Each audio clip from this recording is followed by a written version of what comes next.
there is a name that almost no one knows, and that is a strange fact, because the civilization that bore it lasted for more than 2,000 years, built cities that were occupied without interruption from the 4th millennium before the Common Era into the age of the Persian kings, fought wars against Babylon and Assyria on roughly equal terms across centuries of contest, and left behind a ziggurat in the desert of southwestern Iran.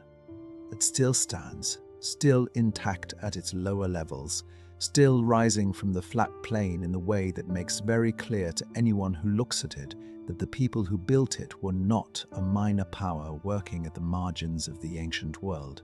They were a major civilization. They were called the Elamites, and somewhere between the destruction of their capital in the 7th century before the Common Era and the present day, the world simply forgot about them. Before we go further, if this is the kind of story you come here for, subscribing to the channel means the next one will find you when it is ready, without you having to go looking for it. There is genuinely no better company at this particular hour than the history of a world that has been largely forgotten and is only now beginning to be remembered. Now let us begin. It is just before sunrise in the desert of southwestern Iran, on the flat plain that stretches between the foothills of the Zagros Mountains to the east and the lower reaches of the Mesopotamian river valleys to the west. And the light is beginning to find the top of a very large structure that sits in the middle distance, rising from the plain in a series of stepped brick terraces. The lower core stays pale and weathered and slightly warm from the previous day's heat. The structure is more than 3,000 years old, and it is in better condition than many buildings constructed in the last century, and almost no one comes here. The air smells of dust and dry grass, and something mineral that comes from the fired brick itself, and the only sound is a very slight wind moving across the plain from the direction of the mountains, carrying nothing with it but the particular silence of a very old and very empty place. The light comes slowly in this part of the world. The plain is flat enough that the sun has to climb a considerable distance above the horizon before it reaches everything that is down here.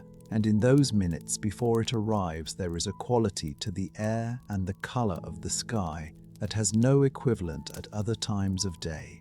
A blue-gray that isn't quite dark and not yet light, in which shapes are present but their details are withheld.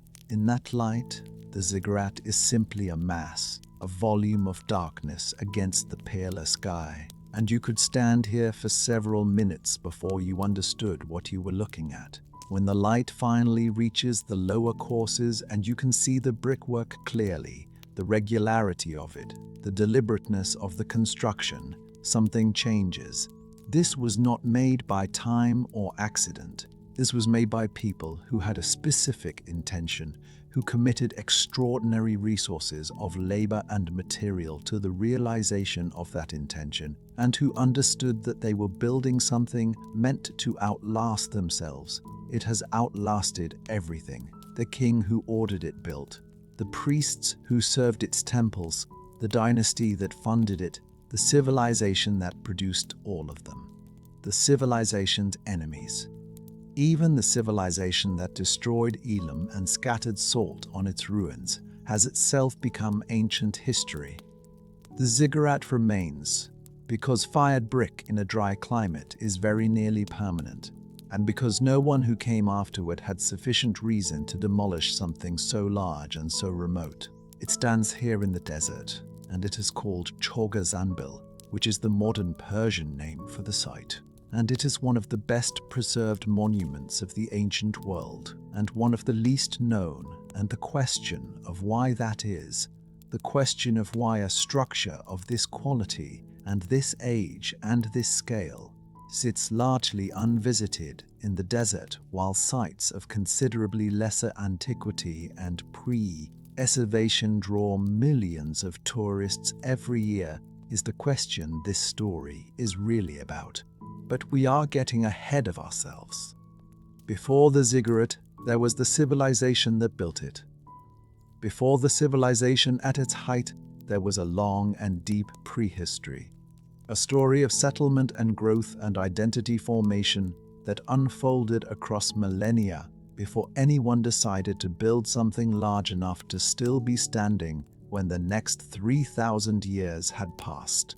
That story begins further north, on the banks of a river, in a city that was already old when the first pharaohs were consolidating their power in Egypt, and the first cities of Mesopotamia were barely 2 centuries old.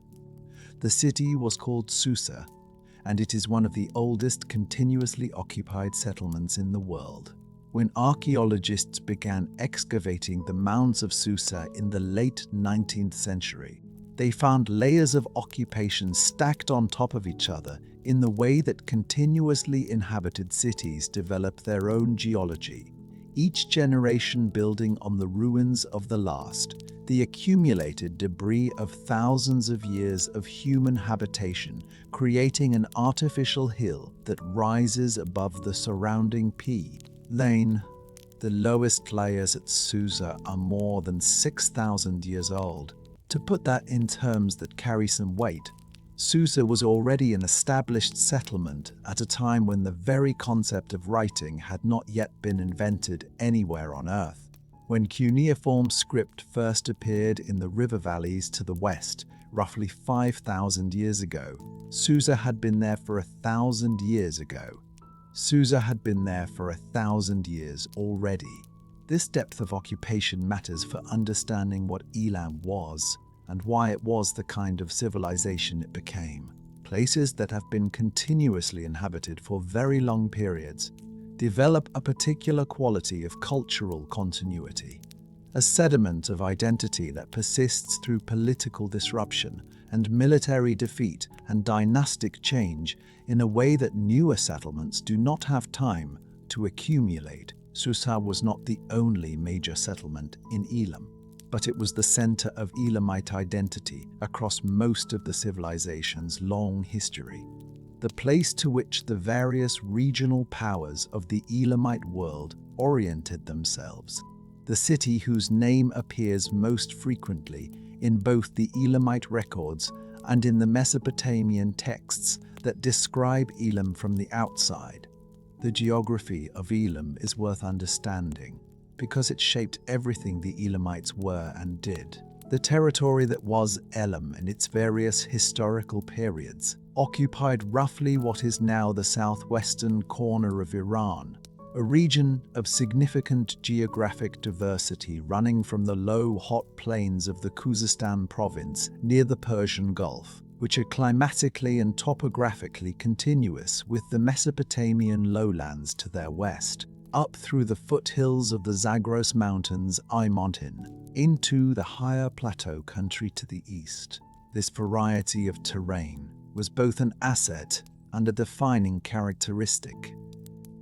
Elam sat at the boundary between 2 very different worlds: the agricultural river valley civilizations of Mesopotamia to the west, built on the alluvial plains of the Tigris and Euphrates, and the pastoralist and highland cultures of the Iranian plateau to the east. It was neither of these things entirely. It borrowed from both, traded with both, fought both, and maintained across centuries a cultural identity that was distinctively its own. That identity expressed itself most clearly in language. The Elamite language is not related to any other known language in the world.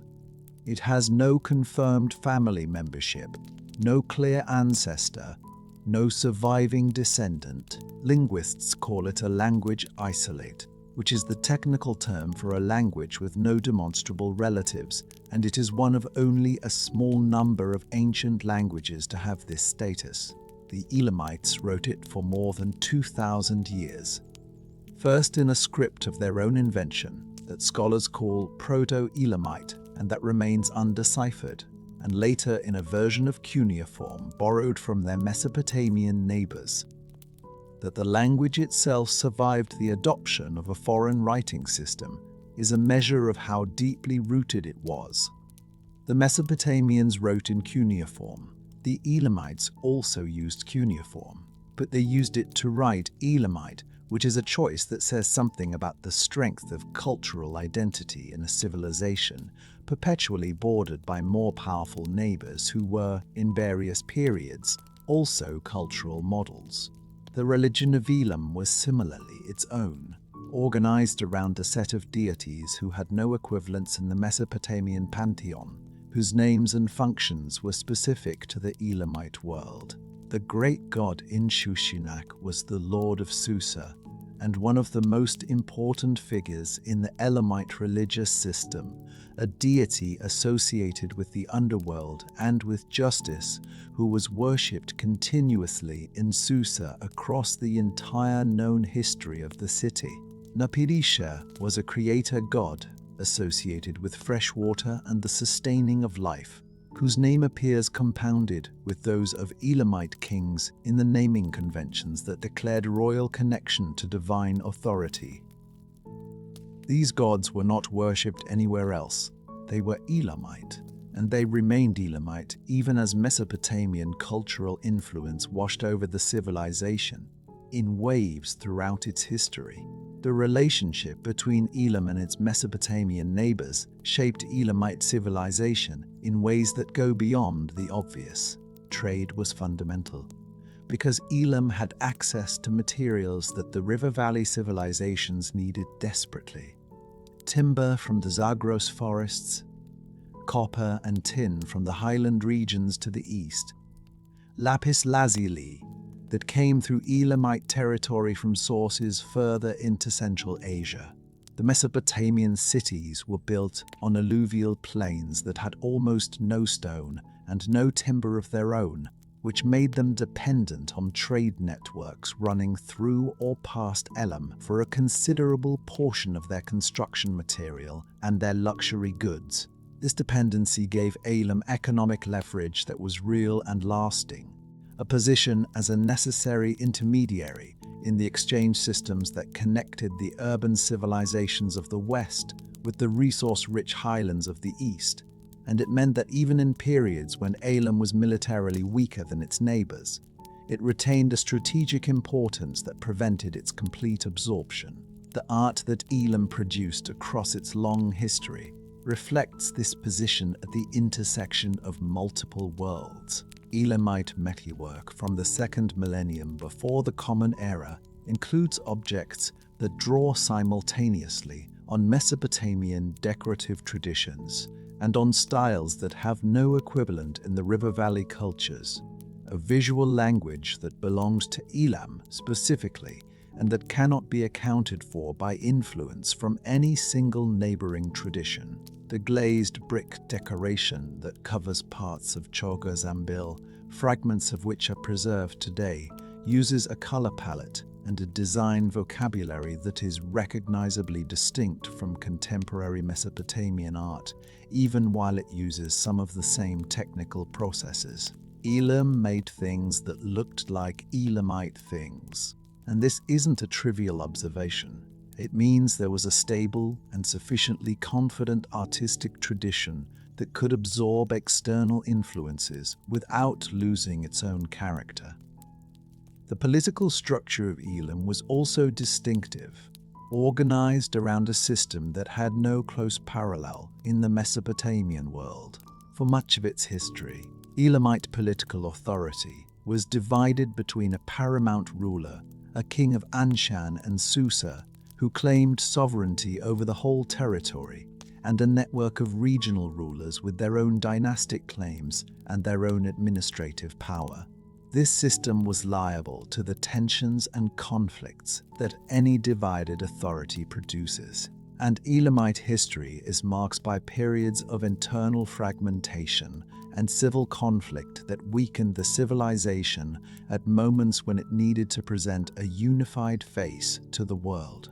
But the system also had a resilience that purely centralized polities sometimes lack, because the destruction of a single capital or the defeat of a single ruling house did not automatically mean the collapse of all political authority everywhere in the Elamite world. The regional centers could continue, and did, even when Susa was in the hands of an enemy or a rival dynasty. By the time we reach the period when the historical record becomes relatively legible, roughly the middle of the 3rd millennium before the Common Era, Elam had already been a recognizable political and cultural entity for centuries. Its kings were known in Mesopotamia. Its armies had already demonstrated their capacity to operate in the lowlands to the west. The relationship between Elam and the Mesopotamian city-states, which would oscillate over the following 2,000 years between warfare and alliance, trade and tribute, conquest and counterattack, was already established as the central dynamic of the region's political life. It was into this long tradition, this accumulated weight of identity and conflict and cultural distinctiveness, that a man named Antash-Napirisha was born sometime in the early 13th century before the Common Era. We don't know when exactly. The records of Elamite royal succession are incomplete in the way that records from this period and region almost always are, and the details of individual biography that might anchor a historical figure in felt human time, the year of his birth, the circumstances of his early life, the quality of his education and the influences that shaped him, are not available to us. What we do know is what he built. And what he built tells us a great deal about the kind of man he was. He was the kind of man who looked at a flat stretch of desert 40 kilometers from his capital and decided to build an entire city there from nothing. He was the kind of man who did not merely expand an existing sacred complex or renovate a temple that had been standing for generations, but conceived of a new sacred center from the ground up, planned its layout before a single brick was fired, and committed the resources of his kingdom to realizing that conception at a scale that was, by any measure of the ancient world, ambitious.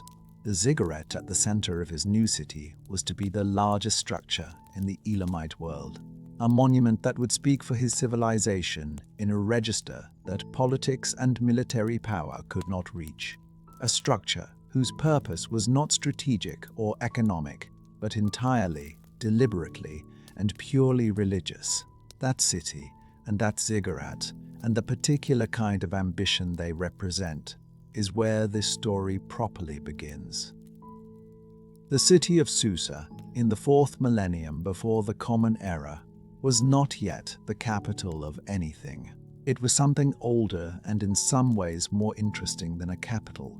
It was a place that had been inhabited for so long that its own past had become a physical feature of the landscape. Stand at the edge of the settlement and look across it, and what you saw was not flat ground, but a series of low rises and mounds, the accumulated debris of centuries of human occupation compressed into topography. Each layer of broken pottery and collapsed mud brick and ash and grain residue, laid down by a generation that built on the ruins of the generation before it. The foundations of the oldest buildings in Susa were already deep underground. The city had made itself a hill. This was already true in the 4th millennium. The lowest levels of occupation at Susa belonged to a period that archaeologists call the Neolithic, the age of the first farming settlements, a time before writing and before bronze and before anything that the popular imagination easily recognizes as civilization. The people who established the first settlement at this particular spot on the Khuzestan plain made a choice that would shape the next 6,000 years of human history in the region. And they made it for reasons that are straightforward enough to reconstruct. The location was good. There was water. There was land suitable for cultivation. There were trade routes running nearby, connecting the highland resources to the east with the lowland agricultural zones stretching west toward the Tigris. Susa was, from the very beginning, a place where things came together, and that quality would define it for as long as it existed. By the time the 4th millennium opened, Susa was already a substantial settlement with evidence of organized religious practice, including a large platform structure that appears to have served as a temple or ceremonial center, built with a deliberateness and a scale that implies a community with enough resources to invest in something beyond immediate subsistence. The pottery of this period, which archaeologists have labeled the Susa I phase, is among the most elegant produced anywhere in the ancient Near East at this time. Thin-walled vessels painted with geometric designs and stylized animal figures, a fineness of craft that speaks to a tradition of ceramic production that had been developing for generations. These pots are not the products of a marginal culture finding its feet. They are the products of a confident and technically accomplished tradition. The religious life of early Susa is visible in the archaeology in ways that the administrative and political life is not.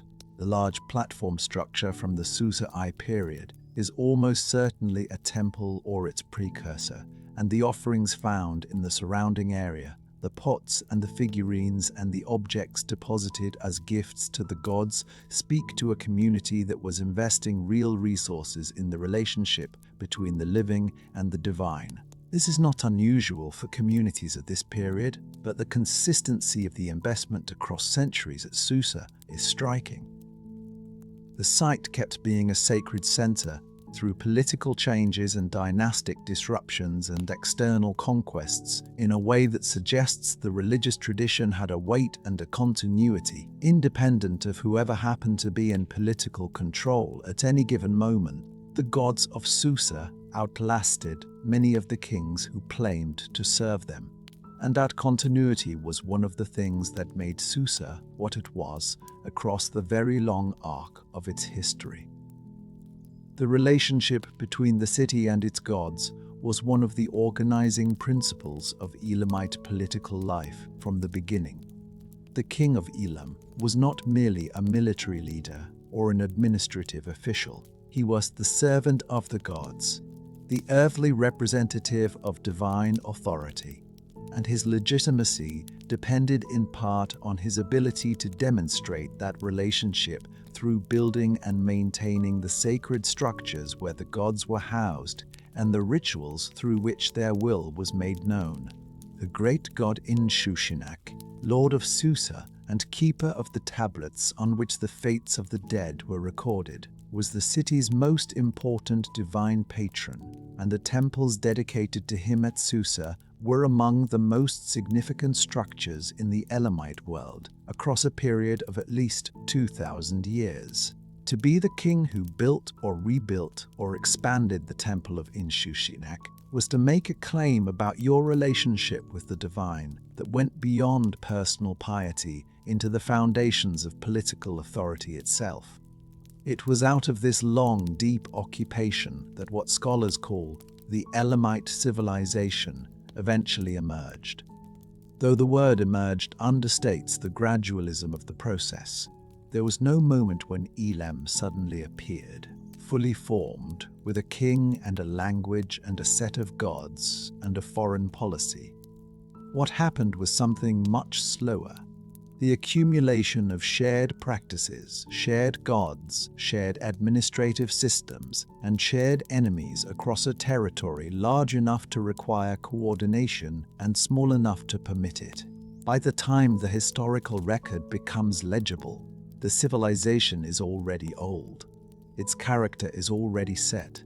The language that the scribes write is already the product of centuries of development that we can't directly observe. The script they first used to record that language is one of the great puzzles of ancient history. Scholars call it Proto-Elamite, and it appears in the archaeological record around the late 4th millennium before the Common Era, making it roughly contemporary with the earliest cuneiform writing from Mesopotamia and possibly slightly earlier in some of its forms. It is written from right to left on clay tablets, using a system of signs that appears to encode administrative information, counts of goods, records of transactions, tallies of labor and produce. We know this because the tablets have a structure consistent with accounting documents, a format that even the most difficult writing system cannot entirely disguise. What we can't do is read the words themselves. The signs have not been reliably decoded. We know that Elamite scribes were recording something in this period. We do not know what they were saying. The sheer number of Proto-Elamite tablets that have survived is itself a kind of testimony.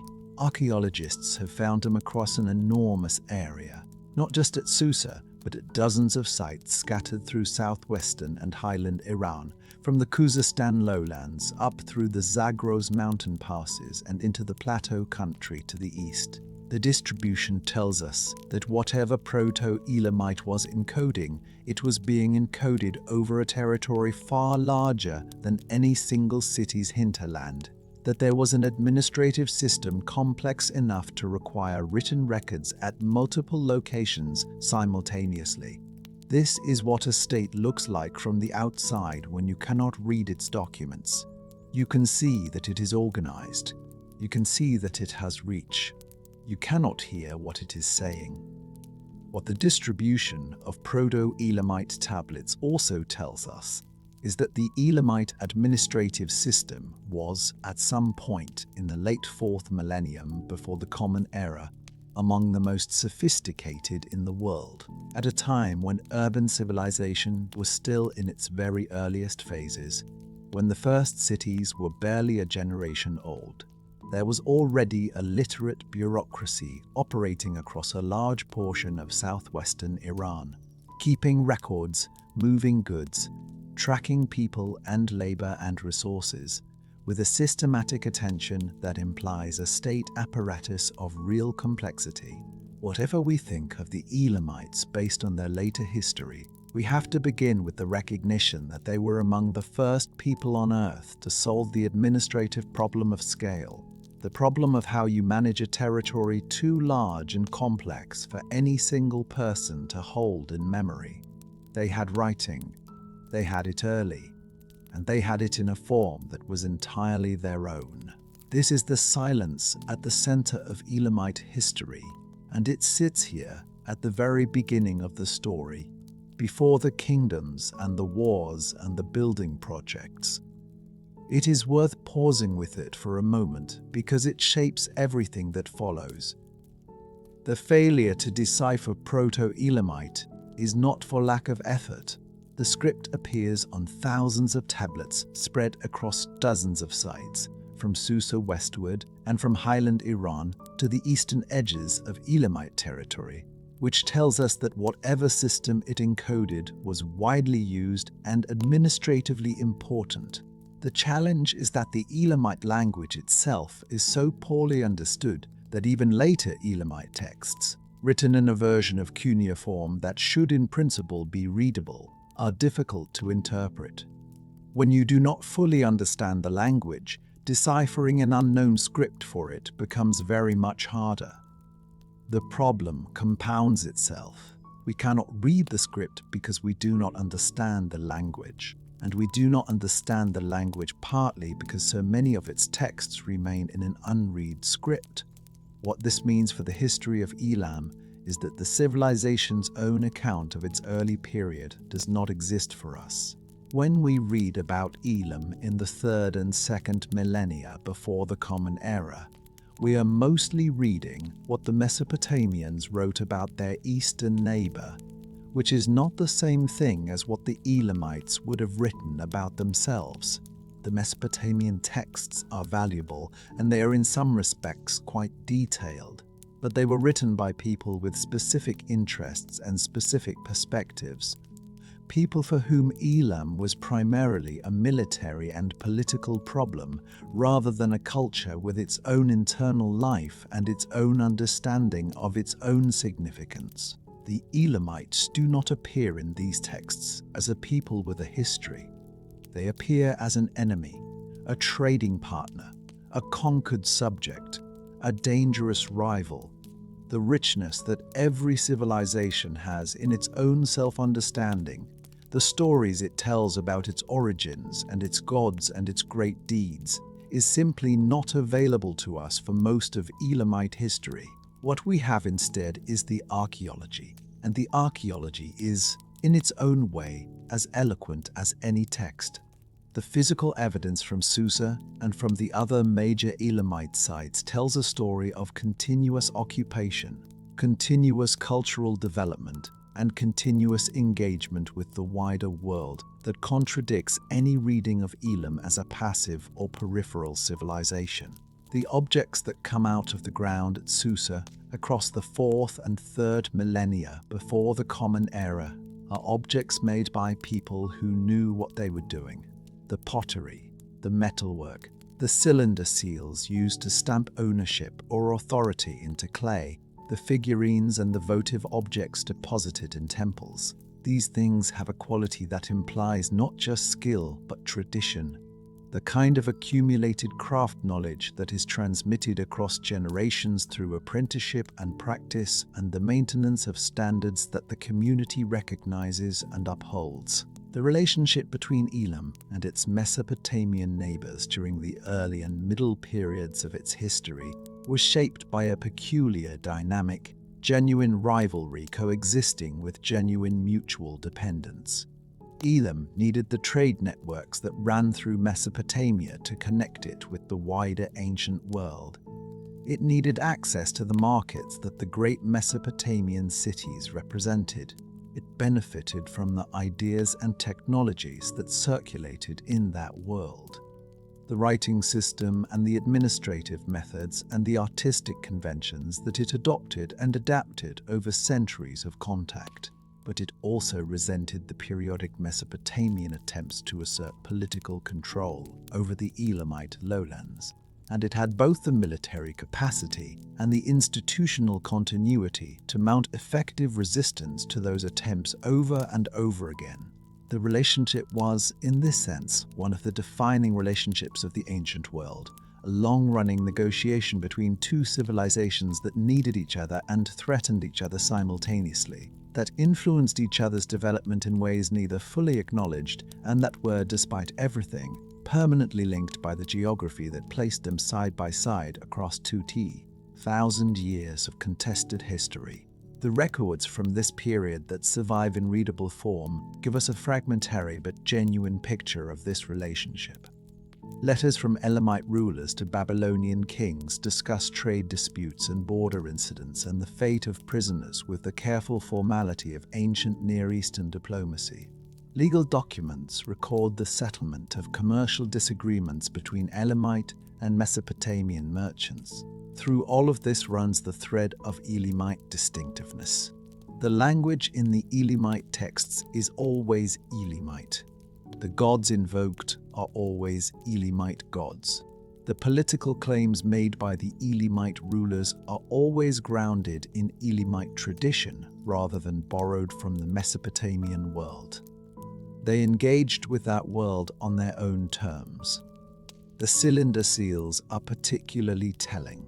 A cylinder seal is a small stone object, roughly the size and shape of a thumb, engraved with a design that creates an impression when rolled across a clay surface.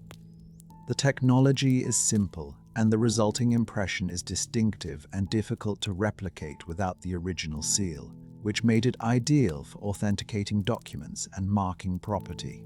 The seals from the early Elamite period at Susa are technically accomplished and stylistically distinctive, and they show the same confident individuality that characterizes the pottery, a visual tradition that is recognizably Elamite even when it shares technical features with Mesopotamian production. People were making things at Susa that looked like things from Susa, not like things from Ur or Uruk or any of the Mesopotamian cities to the west. This is evidence not just of artistic skill, but of cultural confidence, of a community that knew what it was. The Sukhumah period, which runs roughly from the early 2nd millennium to around the 17th century before the Common Era, is the phase of Elamite history for which we first have a substantial body of readable documentation. most of it written in cuneiform borrowed from Mesopotamia. These texts give us something that the earlier periods cannot: a glimpse into the workings of the state, the diplomatic correspondence between Elamite rulers and their Mesopotamian counterparts, the legal documents recording transactions and settlements, the administrative records managing the resources of a large and complex polity. What those texts reveal is a civilization fully engaged with the political world of the ancient Near East, participating in its systems of diplomacy and trade and conflict with a sophistication that suggests long practice rather than recent acquisition. The Elamite rulers of this period were recognized by Mesopotamian kings as peers, not always as equals, but as rulers whose correspondence deserved a formal response, whose claims and concerns merited acknowledgement, whose military capacity was real enough to require political management rather than simple dismissal. The system of royal titulature that Elamite kings used during this period claimed authority over both the highland and lowland portions of the Elamite world, and the inscriptions they left at Susa and elsewhere reflect an understanding of kingship that drew on both Elamite and Mesopotamian models without being reducible to either. They were kings of Anshan and Susa, a formula that united the highland capital with the lowland one in a single claim, and they backed that claim with genuine institutional capacity and genuine military force. The art of this period reflects the same quality of engaged independence. Elamite sculptors working in the Susa period produced works that are formally distinct from contemporary Mesopotamian sculpture, while clearly aware of it, works that use similar materials and similar techniques to express a different aesthetic vision, one rooted in the specific traditions of the Elamite religious and political world. The standing figure of Queen Nipirasu, cast in bronze at Susa sometime in the 13th century before the Common Era, is one of the finest objects from the ancient world in any medium. A full-size bronze statue of extraordinary technical accomplishment that weighs nearly 2 tons and whose surface retains traces of the gilding that originally covered it. It is also unmistakably Elamite in its formal qualities, in the specificity of the costume and the specific gesture of the hands, and the particular way the figure relates to the space around it. It is not a Babylonian queen in a slightly different costume. It is an Elamite queen in specifically Elamite terms. The religious life of Elam in this period was equally distinctive, organized around temple complexes at Susa and elsewhere that served not only as centers of worship but as administrative and economic institutions of the first importance. The temples held land. They employed workers. They managed the distribution of resources across a network of dependent communities and served as the institutional backbone of the Elamite state, in much the way that temple economies functioned throughout the ancient Near East, with the difference that the specific gods being served and the specific rituals being performed were Elamite gods and Elamite rituals, not imports or adaptations from the Mesopotamian tradition. Inshushinak's priesthood at Susa maintained its identity and its practices across the full span of Elamite history, a continuous thread of religious tradition that ran through political disruptions, military defeats, dynastic changes, and cultural transformations that would have destroyed institutions with shallower roots.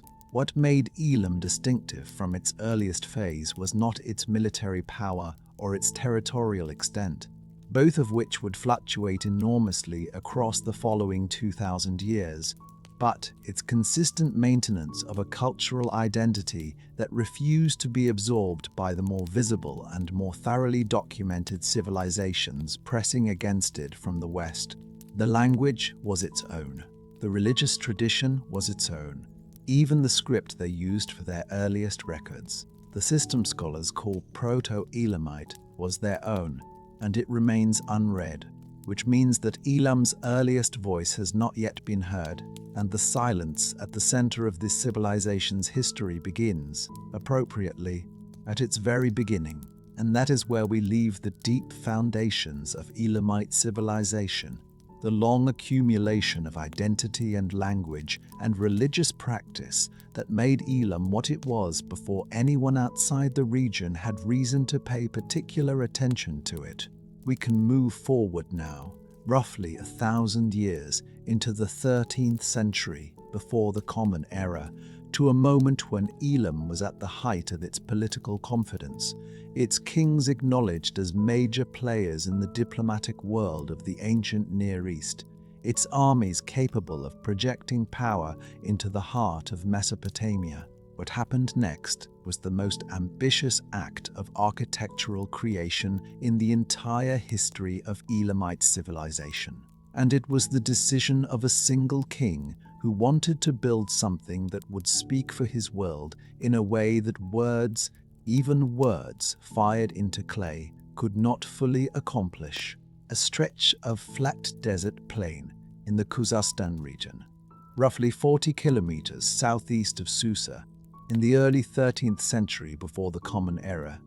The ground is marked out with stakes and cords, lines running across the flat terrain at precise angles, the geometry of a plan being transferred from whatever surface it was drawn on to the earth itself. Surveyors are working for a king who has decided to build an entire city where nothing currently stands. And the scale of what they are measuring out is evident in the distances the cords have to travel, the amount of flat ground that is being divided and allocated and assigned to functions that will only become visible when construction begins. There is nothing here yet except the measurement of what is to come, and that measurement alone suggests an ambition that most rulers of the ancient world would have considered excessive. The king was Antash-Napirisha, and the city he was building would be called Dur-Antash, which means the fortress or the enclosure of Antash, a name that combined the standard form of a royal foundation city in the ancient Near East with his own name in the straightforward manner of a king who intended posterity to know who was responsible for this particular intervention in the landscape. He was ruling Elam at a moment of considerable dynastic confidence. The Elamite kingdom he led was a recognized participant in the political world of the Late Bronze Age, a period when the great kingdoms of the ancient Near East communicated with each other in a diplomatic system that we can partially reconstruct from the archive of tablets found at the Egyptian site of Amarna, a collection of correspondence in Akkadian cuneiform that gives us a rare window into the interconnected world of the period. Elam was part of this world. Its kings exchanged envoys and gifts with their counterparts. Its position was recognized. The decision to build Dur-Antash was made by a ruler who understood himself to be operating at the level of the major civilizations of his age. The site he chose was not random. The plain southeast of Susa had religious significance in the Elamite world that may have been connected to the landscape's association with particular deities, though the records here are incomplete, and we cannot say with certainty exactly why this location was selected over others. What we can say is that the design of the new city was religious in its fundamental conception. Its centerpiece was to be a ziggurat, a stepped temple tower in the Mesopotamian tradition that Elam had adapted to its own architectural and religious purposes. And the entire urban plan around the ziggurat was organized as a sacred precinct, a space defined by concentric walls that separated zones of, quote, increasing religious significance as one moved toward the center. The records we have of Antash-Napirisha's reign are primarily the inscriptions he left at Chogha Zanbil itself, supplemented by a small number of texts from Susa and by the archaeological evidence recovered from the site. This is a sparser record than we would like, and it means that much of what we might want to know about the man, his political decisions, his relationships with neighboring rulers, The internal politics of the Elamite court during his reign is beyond recovery. What the inscriptions tell us is consistent and specific. He built extensively, and he built in the name of the gods. And the connection between the building program and the religious system was not ceremonial, but fundamental. The construction of Dur-Antash was not an expression of personal vanity, though it certainly expressed personal conviction. It was an act of piety, an attempt to create a physical space adequate to the presence of the divine, and the scale of the attempt reflects how seriously the king took the task. The site he chose was not random. The plain southeast of Susa had religious associations in the Elamite world that may be connected to the landscape's relationship with particular deities, though the records here are genuinely incomplete, and we cannot say with any confidence exactly why this location was selected over others that might have served the architectural purpose equally well. What we can say is that the decision to build at a distance from Susa, rather than expanding the existing sacred precincts of the capital, was itself meaningful. Dur-Antash was not an extension of Susa. It was a new foundation, a statement that the king's piety was sufficient to justify creating an entirely new sacred center in addition to maintaining the ones that already existed. This was not a decision driven by necessity. It was a decision driven by ambition, and the ambition was religious in its orientation, even as it expressed itself in the explicitly political language of royal building. The word ziggurat is worth pausing on, because it describes a specific architectural form that is often discussed, but less often understood in its original function. A ziggurat was not simply a pyramid. It was a platform elevated in stages, each stage smaller than the one below, designed to lift a temple at its summit above the level of the surrounding world. The elevation was theological. It placed the gods at a height appropriate to divine beings, separated from the human activity of the surrounding city, visible from a distance in a way that announced the presence of the sacred, without requiring anyone to approach it.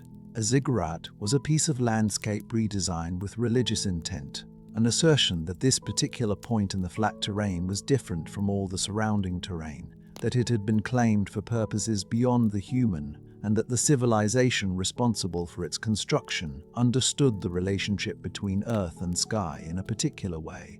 What Antash-Napirisha built at Dur-Antash was the largest ziggurat in Elam, a structure that rose through 5 terraces of fired brick to a summit temple dedicated primarily to the god Inshushinak, the lord of Susa, and to Napirisha, the deity whose name the king carried in his own.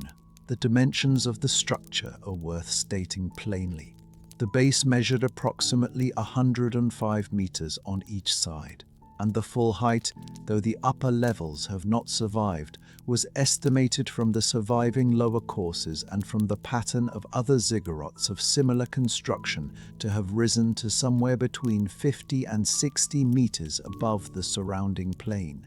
To stand at the base of the structure and look up at its surviving lower terraces is to have some sense, even in their partially ruined state, of what the complete building would have done to a person standing before it in the 13th century, before the Common Era, when the upper levels were intact and the glazed tile facing caught the desert sun and the inscriptions ran in their dense repeat.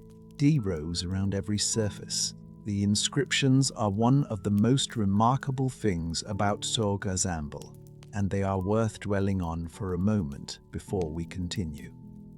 Antash-Napirisha did not merely have his name inscribed on the ziggurat in the conventional royal manner, with a single dedication text placed at strategic locations on the building. He had his name and the names of the gods he was building for inscribed repeatedly, systematically, across the surface of the bricks themselves. Thousands of individual bricks, each bearing a text that identified the builder and the purpose of the structure. The effect, once you understand what you are looking at, is not merely decorative or ceremonial. It is something more like an insistence, a refusal to leave any surface of the structure uncommitted to its stated purpose, as though the king understood that the building would need to speak for itself across a very long time and wanted to be certain that no portion of it would be silent. The fired brick is warm in the afternoon sun. The marks in it run in neat rows, legible to those who can read them, and even to those who cannot. They communicate something, that someone cared about this, that someone spent years ensuring that every brick carried the same message, that the message mattered enough to deserve repetition on a scale that was, and remains, extraordinary. The glazed tile decoration that Untashnaparisha ordered for portions of the ziggurat's surface is worth its own consideration, because it represents a level of technical and aesthetic investment that goes beyond what was strictly necessary for a structure whose religious function did not depend on its surface appearance. The kilns required to produce glazed ceramic tiles of the consistency and color that Chogha Zanbil's surviving fragments demonstrate were sophisticated operations, the products of a technical tradition that had been developing in the region for several centuries. The colors that survive in the excavated fragments include greens and blues that would have been striking against the pale-fired brick of the main structural courses, visible from a considerable distance across the flat plain, turning the ziggurat from an imposing mass of uniform material into something more visually complex and more clearly intentional in its aesthetics. The combination of structural mass and surface decoration was calculated to produce an effect, and 3,000 years later, even in the reduced form in which the structure survives, something of that effect is still perceptible. The construction of the ziggurat and its surrounding precinct was a project that would have required an enormous mobilization of resources across the whole of the Elamite kingdom. Fired brick, unlike the sun-dried mud brick used for ordinary construction in Mesopotamia and in much of Elam, required kilns and fuel, the organization of clay sources and firing facilities, and the transport of finished bricks to the construction site in quantities that, when we look at the surviving structure and consider how much of it has been lost to the centuries, boggle any attempt at a specific calculation. The labor required to produce those bricks and lay them in the precise courses that the ziggurat's construction demanded was a labor force organized and directed over years, maintained and fed and housed in the vicinity of the construction site, managed by supervisors whose technical knowledge and administrative capacity were themselves products of a sophisticated organizational tradition. This mobilization was not incidental to the project. It was, in a sense, part of its meaning.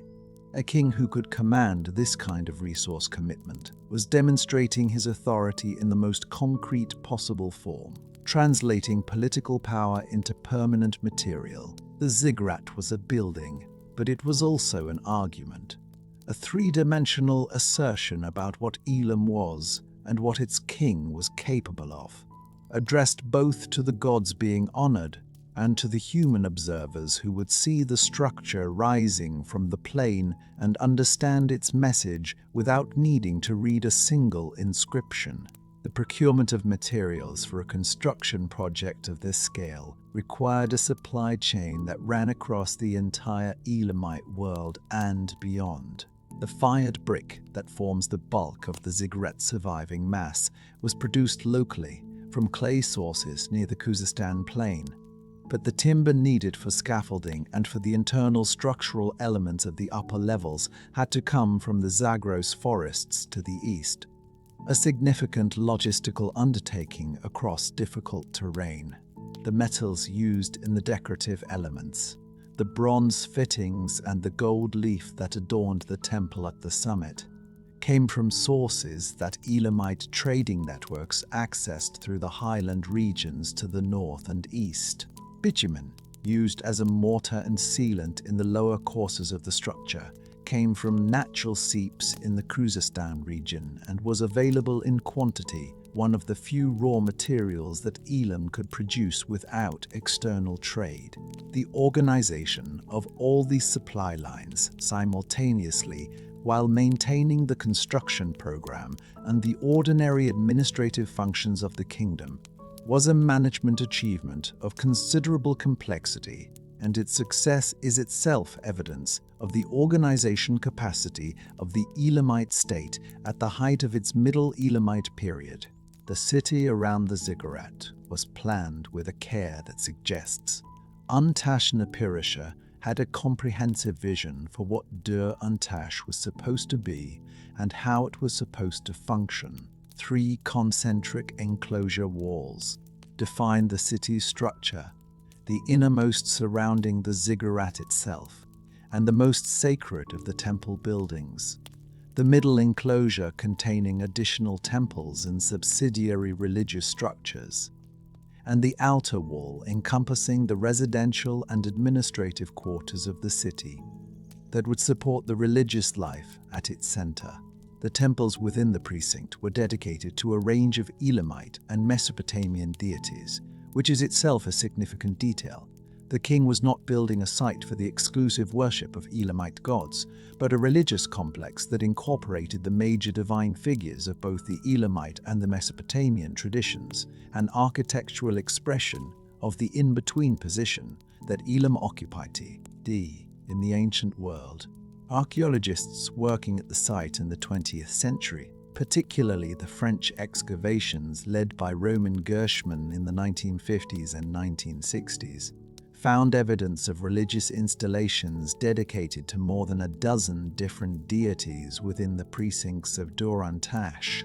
The inclusion of Mesopotamian gods alongside Elamite ones was not syncretism in the modern sense, a blending of traditions into a single unified system, but something more pragmatic and more politically interesting, an acknowledgement that the divine world, like the human world, was organized around a range of powers with distinct identities and distinct claims, and that a king of sufficient ambiti on and sufficient piety should address himself to as many of them as possible.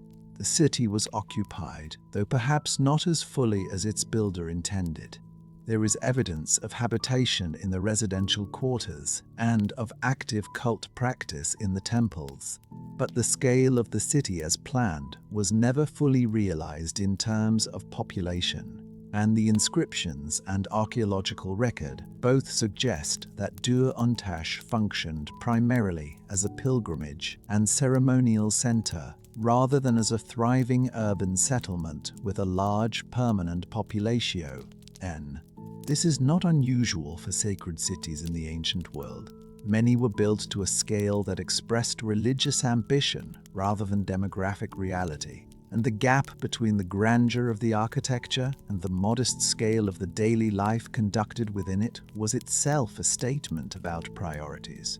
The fate of Dur-Untash after the death of its founder follows the pattern that most of Elam's great projects seem to follow: an initial period of active use, a gradual diminishment of activity as the political and religious priorities of subsequent reigns shifted, and an eventual abandonment that preserved the site in a state of partial completion rather than active use. The outer precincts of the city, the residential and administrative quarters that were planned to support the temple complex, were never fully built or occupied, and the temples in the middle precinct, many of which appear to have been completed structurally, show varying levels of evidence for cult activity. The ziggurat itself, the center around which everything else was organized, was the most thoroughly used part of the complex, which suggests that the site functioned primarily as a pilgrimage destination rather than as a living city in the full sense of the word. This is not unusual. Sacred centers in the ancient world often existed in a state of ongoing incompleteness, built to a scale that expressed aspiration rather than current capacity, maintained and used for their central religious function, while the surrounding urban ambitions went unrealized. The Temple Mount in Jerusalem, the unfinished temple complexes of pharaonic Egypt, the great Hindu temple sites of South Asia. All of these share with Dur-Antash the characteristic of an architectural vision that outran the historical moment in which it was conceived. The buildings that were completed are extraordinary. The buildings that were never finished are known to us only in their foundations and in the documentary record, ghosts of an ambition that the passing of the founder's specific energy could not sustain. What the site does sustain, 3,000 years after the last priests left and the desert took back the open spaces between the temples, is the memory of the intention. You can stand here and understand, from the geometry of the plan and the scale of the structure at its center, what Antash-Napirisha was trying to do. That understanding is a form of knowledge that the texts alone could not provide, and it is available to anyone who makes the journey to this plane. Antash-Napirisha did not live to see his city fully occupied, and the evidence suggests that Chogha Zanbil was never completed in the form he imagined. But what he left behind is one of the most remarkable surviving structures from the ancient world. A ziggurat that rose through 5-stepped terraces toward a temple at its summit, faced in glazed brick and decorated with inscriptions that repeated his name and the names of the gods he was building for, as though repetition itself were a form of prayer, as though saying the same thing often enough in fired clay would make it true for longer than any single lifetime could measure. And that is where we leave the ziggurat and the king who built it, the fired brick still carrying his name in its thousands of repeated inscriptions. The desert plain still flat and silent around the surviving lower courses of a structure that was meant to be the center of an entire city. We can step back now from this particular moment of Elamite confidence and ambition and look at the longer arc of the civilization's relationship with the world around it. The centuries of war and diplomacy and accommodation and renewed conflict that defined Elam's existence as a political entity as much as any single building program. The story of Elam is inseparable from the story of its struggle with Mesopotamia. And that struggle was so long and so complex and so fundamental to both sides that understanding it is essential to understanding anything else about either civilization.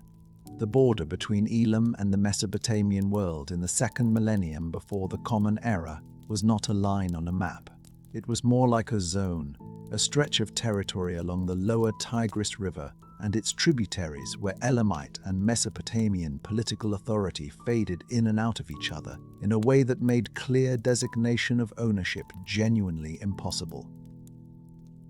The cities of this zone changed hands repeatedly across the centuries. Their population spoke multiple languages, maintained multiple religious traditions, paid tribute sometimes to Elamite kings and sometimes to Mesopotamian ones, and adapted their administrative and cultural practices to whoever happened to be in effective control at any given moment. This was not a boundary that both sides were trying to make permanent. It was a contested frontier that both sides understood as the permanent expression of a balance of power that had to be renegotiated every generation. The border zone itself was a world with its own particular culture, distinct from the urban centers of Susa to the east and Babylon or the Sumerian cities to the west. The communities that lived in the frontier territories between Elam and Mesopotamia spoke multiple languages out of practical necessity, traded across the notional boundary as a matter of ordinary economic life, and navigated the political requirements of whichever power happened to be exerting the most influence at any given moment. Their pottery, their religious practices, their burial customs, all show the kind of mixing that happens when two cultural traditions share a landscape across centuries. They were not simply caught between two powers. They were a population that had incorporated both, and the zone they inhabited was not an unfortunate consequence of geopolitical tension, but a productive cultural space in its own right, capable of generating its own hybrid traditions even as the kings on either side contested ownership of the territory it occupied. The origins of the conflict between Elam and Mesopotamia are older than the written record can fully document. By the time cuneiform texts begin giving us a reasonably connected narrative of events in the ancient Near East, roughly the late 3rd millennium before the Common Era, Elam and the Mesopotamian city-states had already been fighting and trading and occasionally cooperating for centuries. What the texts show us from this point forward is a pattern of interaction that is more complex than simple warfare.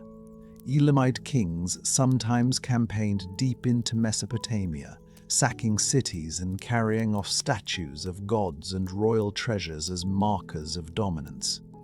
Mesopotamian kings sometimes campaigned deep into Elam, doing the same thing, and both sides, between these periodic explosions of organized violence, maintained diplomatic relations, traded goods, and allowed their populations to conduct the ordinary business of cross-border exchange that was economically necessary for both.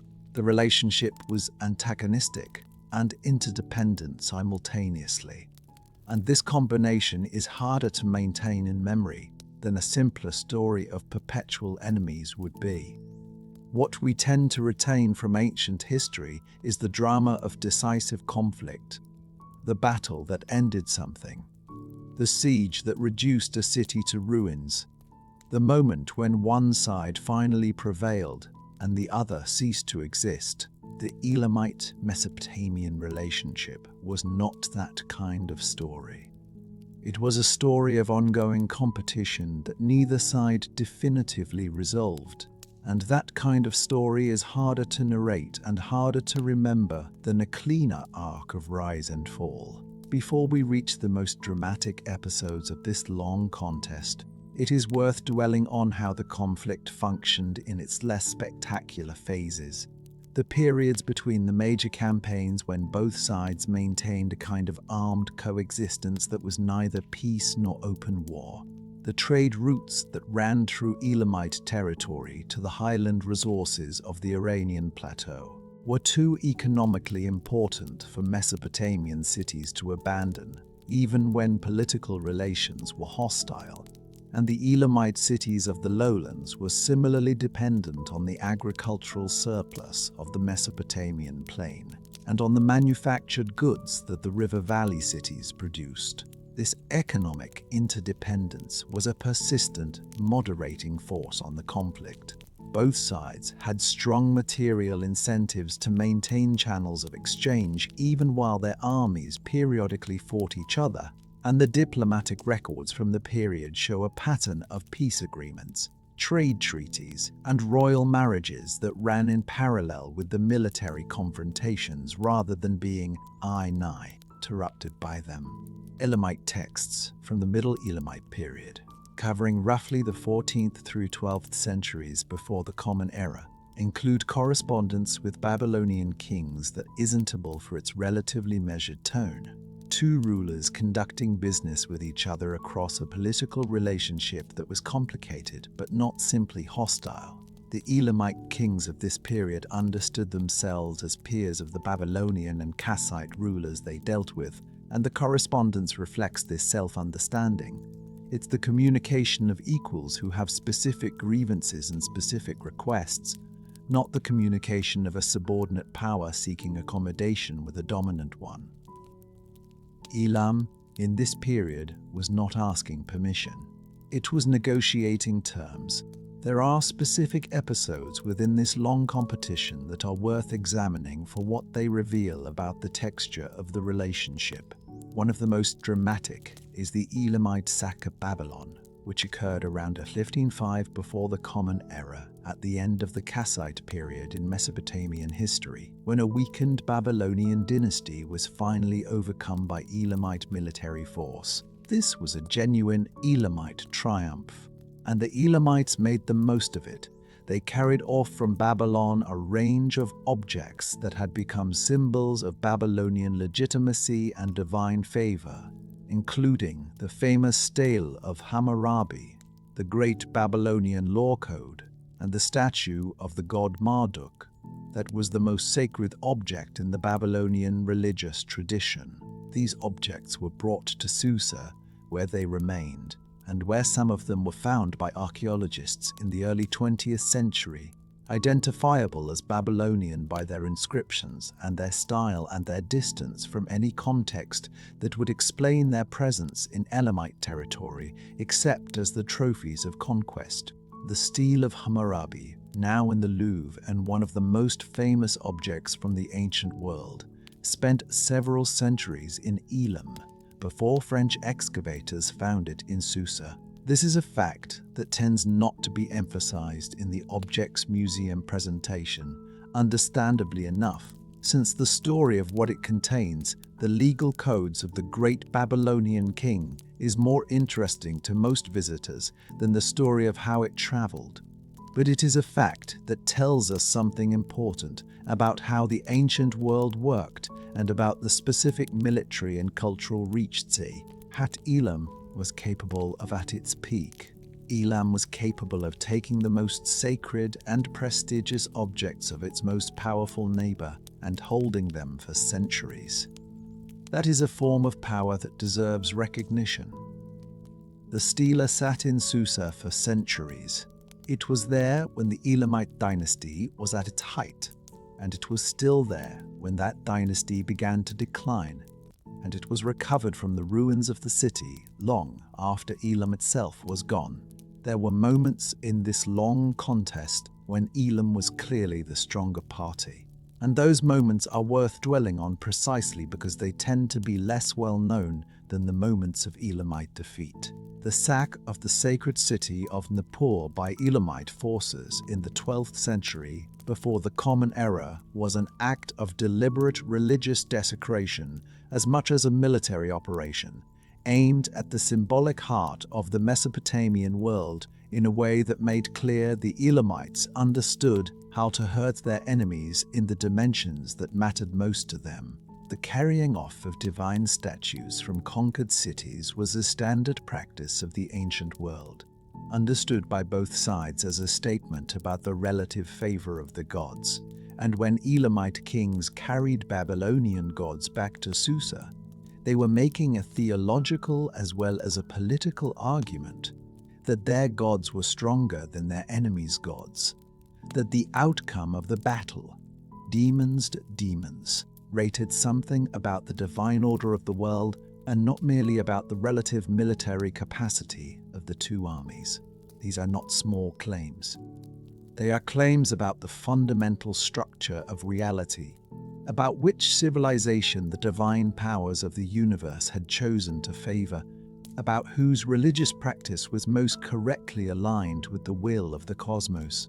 When we read the boastful inscriptions of ancient Near Eastern kings describing their victories in these terms, it is easy to dismiss them as the expected rhetoric of royal self-presentation, and certainly they served that political function. But they also reflected a genuine belief system in which military outcomes were read as signs of divine intention, and in which the accumulation of sacred objects from defeated enemies represented a real increase in spiritual power as well as a political trophy. Elam fought its wars in this framework as surely as its Mesopotamian neighbors did. The other side of this equation was equally significant. Mesopotamian rulers mounted campaigns against Elam throughout the second and first millennia before the Common Era, and several of them achieved substantial victories. The Neo-Assyrian Empire, which dominated the ancient Near East from roughly 900 to 600 before the Common Era, was consistently the most aggressive power in the region, and its relationship with Elam was one of the defining conflicts of the first millennium. Assyrian kings campaigned into Elamite territory repeatedly across the 9th, 8th, and 7th centuries before the Common Era, sometimes achieving significant military victories. sometimes being fought to a standstill, and sometimes encountering Elamite resistance that forced them to withdraw without achieving their objectives.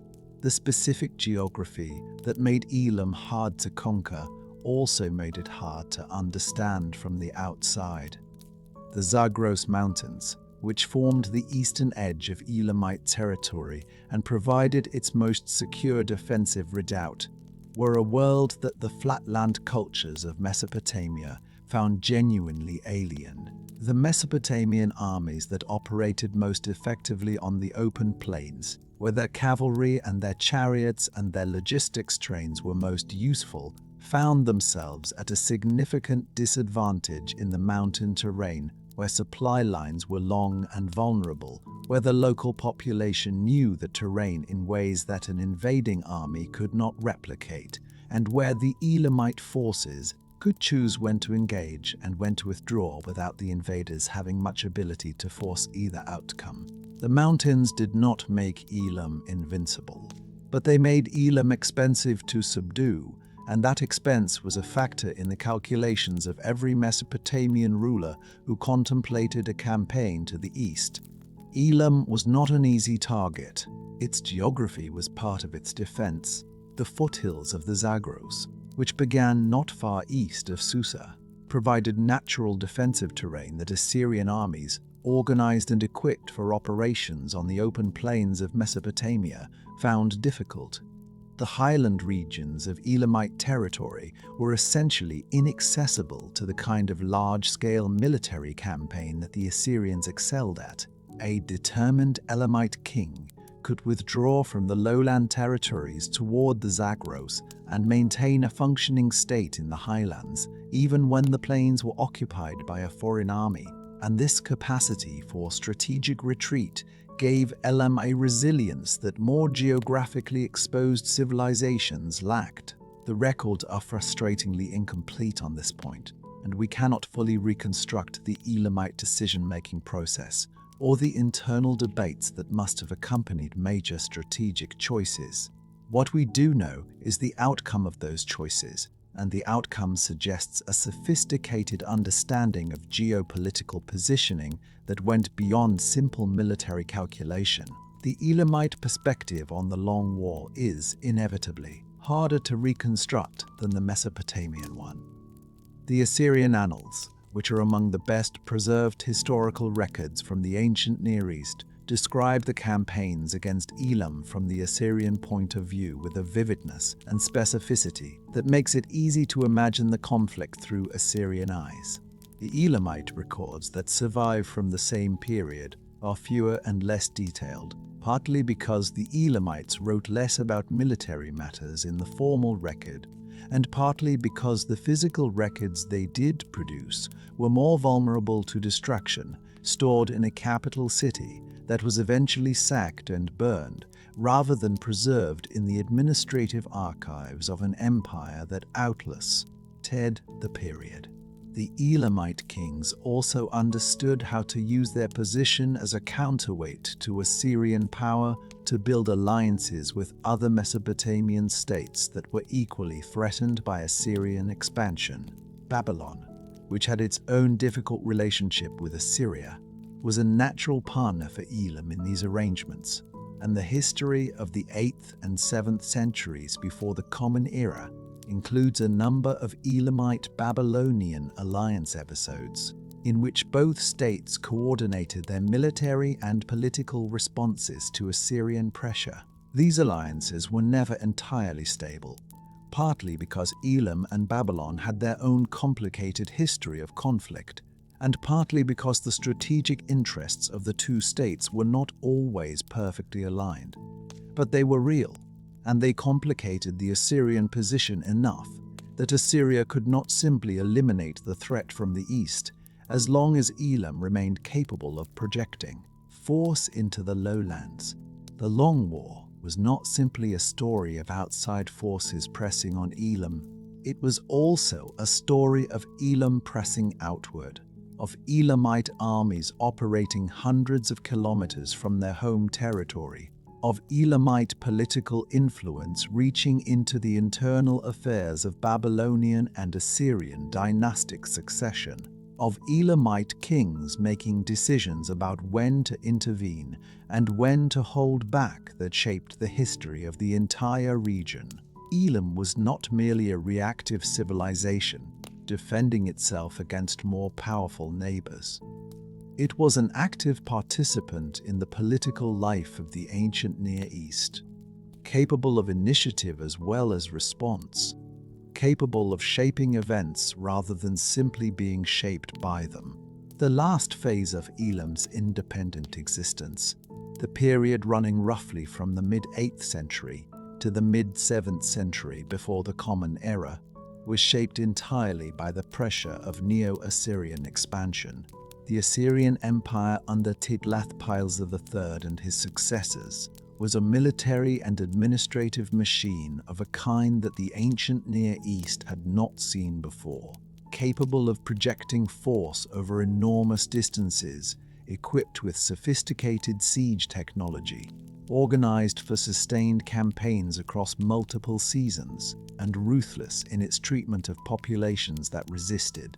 Every neighbor of Assyria faced a version of the same problem: how to resist an enemy that was systematically better at the specific business of military conquest than any other power in the region. Most of Elam's neighbors solved this problem by being absorbed.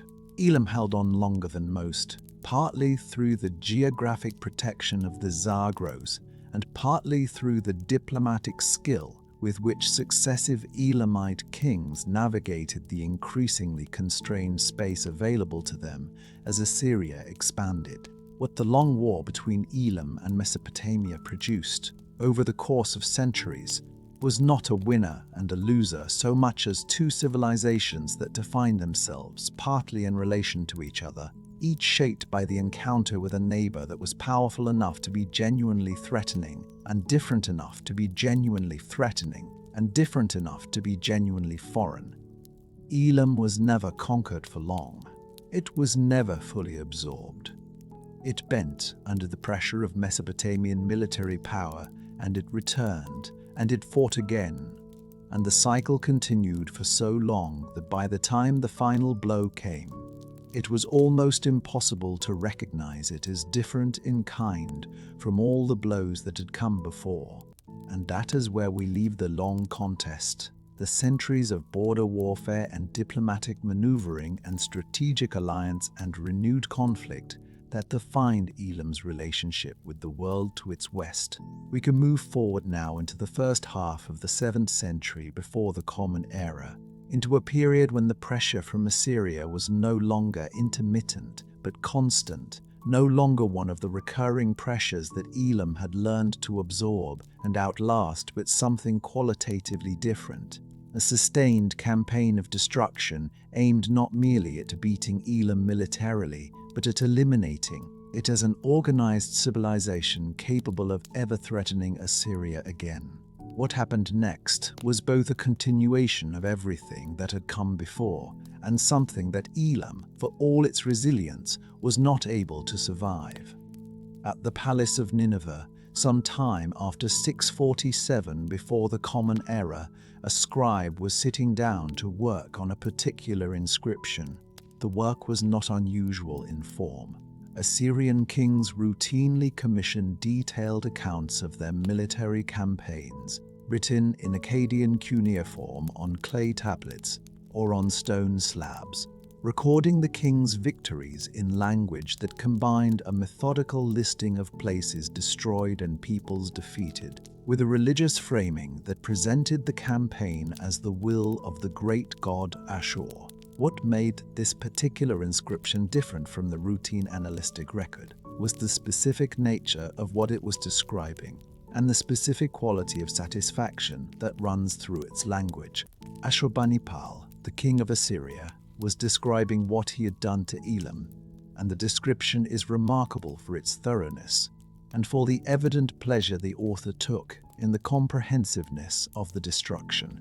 The text of Ashurbanipal's inscription, describing his campaigns against Elam, has survived, and scholars have translated it, and reading it now is a strange experience because the language is simultaneously that of a standard royal boast and a description of something that goes beyond the ordinary violence of ancient Near Eastern warfare. Ashurbanipal lists the cities of Elam that he destroyed. He lists the temples he burned. He lists the gods whose statues he carried off to Assyria. He lists the royal tombs he violated, scattering the bones of Elamite kings who had died centuries before his campaign, and denying them the continued rest that ancient religious belief considered essential to the well-being of the dead. He describes scattering salt and cress on the ruins of Susa, a ritual act of permanent desecration intended to prevent the city from ever being rebuilt and inhabited again. And he frames all of this not as regrettable military necessity, but as righteous divine punishment for the crimes of a civilization that had dared to threaten Assyria. The specific detail about violating the royal tombs is worth pausing on, because it reveals something important about the intention behind this campaign that distinguishes it from the ordinary violence of ancient Near Eastern warfare. When Assyrian armies sacked Babylon or other Mesopotamian cities, they generally did not violate the tombs of dead kings. The dead were, in ancient Near Eastern religious thought, a category apart from the living, subject to different protections, and disturbing them carried both religious and political costs that even conquerors recognized. The decision to violate the Elamite royal tombs was therefore a deliberate escalation, a signal that this campaign was not operating within the normal framework of ancient Near Eastern conflict, but was aimed at something more fundamental, the erasure of Elamite historical continuity, the severing of the connection between the living Elamites and their royal ancestors, the destruction not just of the current political structure, but of the cultural memory that sustained it. The Elamite kingdom that Ashurbanipal faced in the 650s before the Common Era was already under strain from internal sources that had nothing to do with Assyrian pressure. The Elamite political system, which for much of the civilization's history had maintained a working balance between a paramount ruler and a network of regional lords with their own dynastic claims, had been showing signs of instability for decades. Royal succession had been disrupted by a series of violent transitions. Rulers who had come to power through assassination or through the support of powerful regional factions rather than through the normal mechanisms of dynastic inheritance. And this instability had weakened the central authority's ability to organize a coherent military response to Assyrian campaigns. Ashurbanipal was skilled enough at reading political vulnerability to exploit this situation, and the timing of his major campaigns against Elam was not accidental. He attacked at moments when Elamite political cohesion was at its lowest, when the kingdom was least able to field a united military response, and when rival Elamite claimants could be played against each other to further weaken resist. Ashurbanipal was not the first Assyrian king to campaign against Elam, and the campaigns of 647 and the years immediately following were not the beginning of Elamite-Assyrian conflict. The relationship between the two powers had been hostile for generations, and Elam had inflicted genuine damage on Assyrian interests during the reigns of Ashurbanipal's predecessors, most notably the period when Elamite military support helped sustain Babylonian resistance against Assyrian dominance and kept the region in conflict for decades. The campaigns of 647 were, in part, the culmination of a long Assyrian project of eliminating the strategic threats to its dominance in the region, and Elam represented the last major power capable of providing refuge and material support to anti-Assyrian forces in the lowlands. But the scale of the destruction that Ashurbanipal describes goes beyond what military necessity would have required. A campaign aimed simply at eliminating Elam as a strategic threat would have been satisfied with the defeat of the Elamite army, the capture or killing of the Elamite king, and the installation of a more compliant ruler in Susa. What Ashurbanipal undertook was something closer to the deliberate termination of a civilization, and his own inscription makes clear that this is how he understood it. He boasts of destroying not just Elamite military capacity, but Elamite religious infrastructure, Elamite royal legitimacy, Elamite cultural memory. He is not describing a conquest, he is describing an erasure.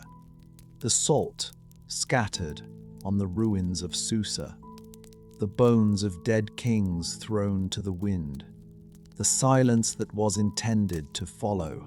What Susa had been before Ashurbanipal's campaign was not merely a capital city in the political sense, but one of the oldest sacred centers in the ancient world, a place where religious institutions had been operating continuously for more than 3,000 years at the time of its destruction. The temples of Inshushinak and the other major Elamite deities had been rebuilt and expanded and endowed across generations of royal patronage, stretching back to the earliest periods of Elamite political organization. The priestly institutions that served those temples maintained archives, ritual traditions, and accumulated religious knowledge that represented the living heart of Elamite religious life. When Ashurbanipal burned the temples, he wasn't simply destroying buildings.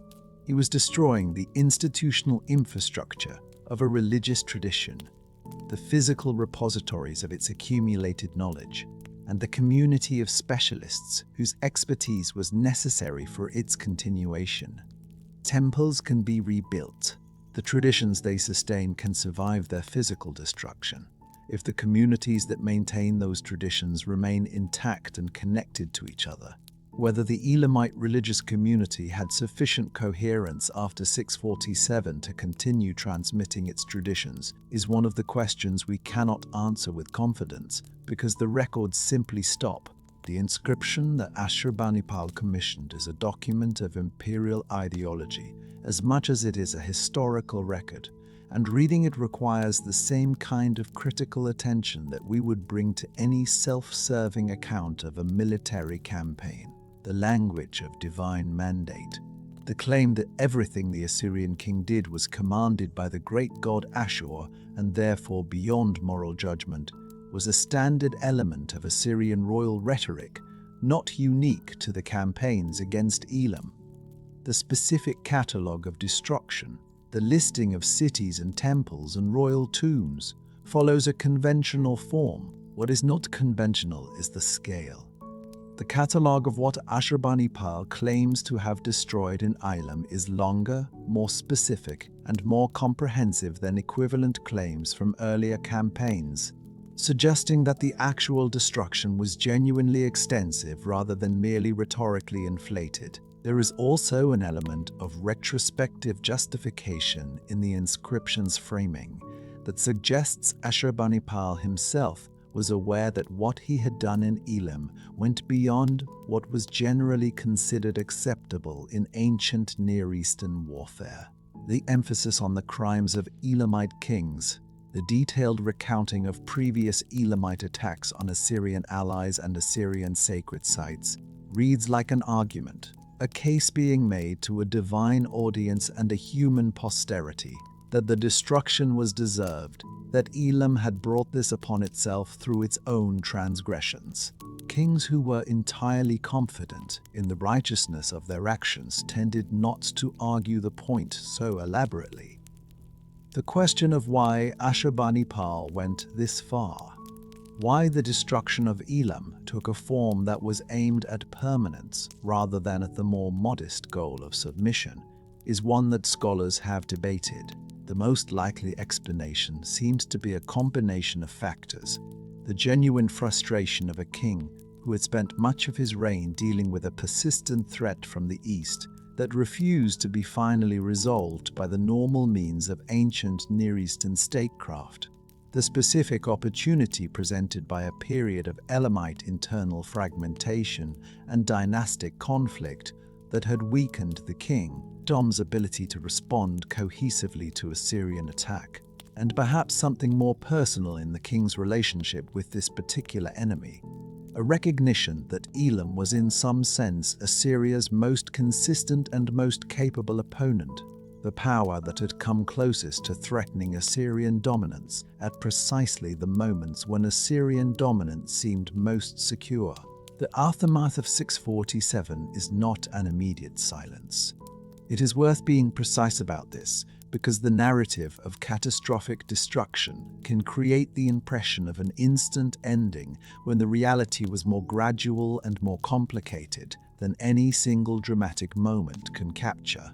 Cities that have been destroyed are not the same as civilizations that have ended, and the people who survived the fall of Susa did not vanish from the historical record on the day the Assyrian army left. The aftermath of 647 is complicated. The destruction of Susa did not instantly convert the Elamite world into an empty desert. There were Elamite populations in the highland regions, in the cities of Anshan and the mountain territories to the east of the lowland plain, who were not directly affected by the destruction of the capital, and who continued to live and organize themselves politically for some years after the fall of Susa. The Elamite dynasty did not produce another king capable of contesting Assyrian supremacy, but the absence of a centralized political authority is not the same as the absence of a people. The Elamites as a cultural and linguistic group did not simply disappear in 647. The fate of the Elamite language illustrates the complexity of what happened after 647 better than almost any other indicator. Elamite did not disappear immediately with the destruction of Susa. It continued to be written, as noted, in the earlier Achaemenid administrative system, and Elamite-speaking communities continued to exist in the region for several centuries. The latest Elamite texts date to the 4th century before the Common Era, which means the language was still in use more than 300 years after the destruction of its political heartland. But it was no longer being transmitted as the official language of a state with the resources and the institutional interest to maintain it. And without that kind of institutional support, languages tend eventually to contract and disappear, regardless of the loyalty their speakers feel toward them. Elamite did not go quietly, but it went. By the early centuries of the Common Era, it was gone, and the last generation of its speakers had not necessarily known that the silence they entered into was permanent. The transition from Elamite to Persian political authority in the Susa region is one of the most interesting cultural moments in the ancient Near East, and it is more complex than a simple story of one civilization being replaced by another. The Achaemenid Persian kings who rebuilt Susa and made it one of their royal capitals in the late 6th century before the Common Era were not indifferent to the city's extraordinary history. Darius the Great, who undertook the most extensive building program at Susa, was building on a site that had been occupied continuously for more than 5,000 years, and his construction project incorporated elements that suggest an awareness of and respect for that deep history. The administrative language of the early Achaemenid Empire included Elamite as one of its official tongues alongside Old Persian and Babylonian, a recognition of the Elamite administrative tradition that persisted in the Susa region even after the end of Elamite political independence. Elamite scribes continued to work in the Persian royal administration for generations after 539, before the Common Era, writing in Elamite and maintaining the bureaucratic traditions of a civilization whose political form had been destroyed but whose institutional knowledge remained valuable. What disappeared was the capacity for organized political resistance, and with it the continuity of the institutions, the royal court, the temple complexes, the administrative bureaucracy, the scribal tradition that had maintained and transmitted Elamite culture across the preceding centuries. Cultures can survive the loss of their political structures for a while, but they tend not to survive it indefinitely, especially when a more powerful cultural and linguistic tradition fills the vacuum. In Elam's case, the vacuum was filled within a century by the Achaemenid Persian Empire, which absorbed the Elamite territories and the city of Susa into a new political order whose language and administrative tradition were Persian rather than Elamite. Ashurbanipal thought he had ended Elamite. In the most immediate and political sense, he had. The Elamite dynasty that had contested Mesopotamian power for so long never recovered its independence. But the city of Susa did not stay empty for long. Within a century, it had been incorporated into the Achaemenid Persian Empire, and it would go on to become one of the great capitals of the ancient world under Darius and his successors, carrying its extraordinary depth of occupation forward under a new name and a new administration. Elam as a political entity was gone. The ground it had stood on continued. And that is where we leave the political story of Elam, the dynasty extinguished, the capital desecrated, the language surviving in the administrative records of its conquerors' successors for a few more centuries before finally going quiet. We can step back now from the historical narrative and move toward the question that lies beneath it, the question this episode has been building toward since the first moments. What does it mean that so much of Elam's own voice is still unavailable to us? And what does the silence at the center of this civilization's record tell us about the particular quality of its absence from our understanding? The story of Elam is not over when the last Elamite king falls, because the story of Elam includes everything that has happened since, the forgetting and the slow rediscovery, the clay tablets sitting in museum cases covered in marks that no one has yet learned to read, in a glass case in the Louvre, in the wing dedicated to the ancient Near East. There is a collection of clay tablets that were recovered from the excavations at Susa in the late 19th and early 20th centuries.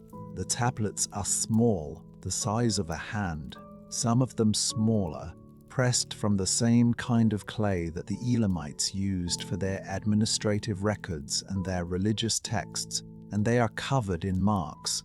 The marks are not cuneiform. They are something older and different, a system of signs that was in use at Susa before the adoption of the Mesopotamian writing tradition, and that was apparently invented independently in Elam rather than borrowed from the river valley cultures to the west.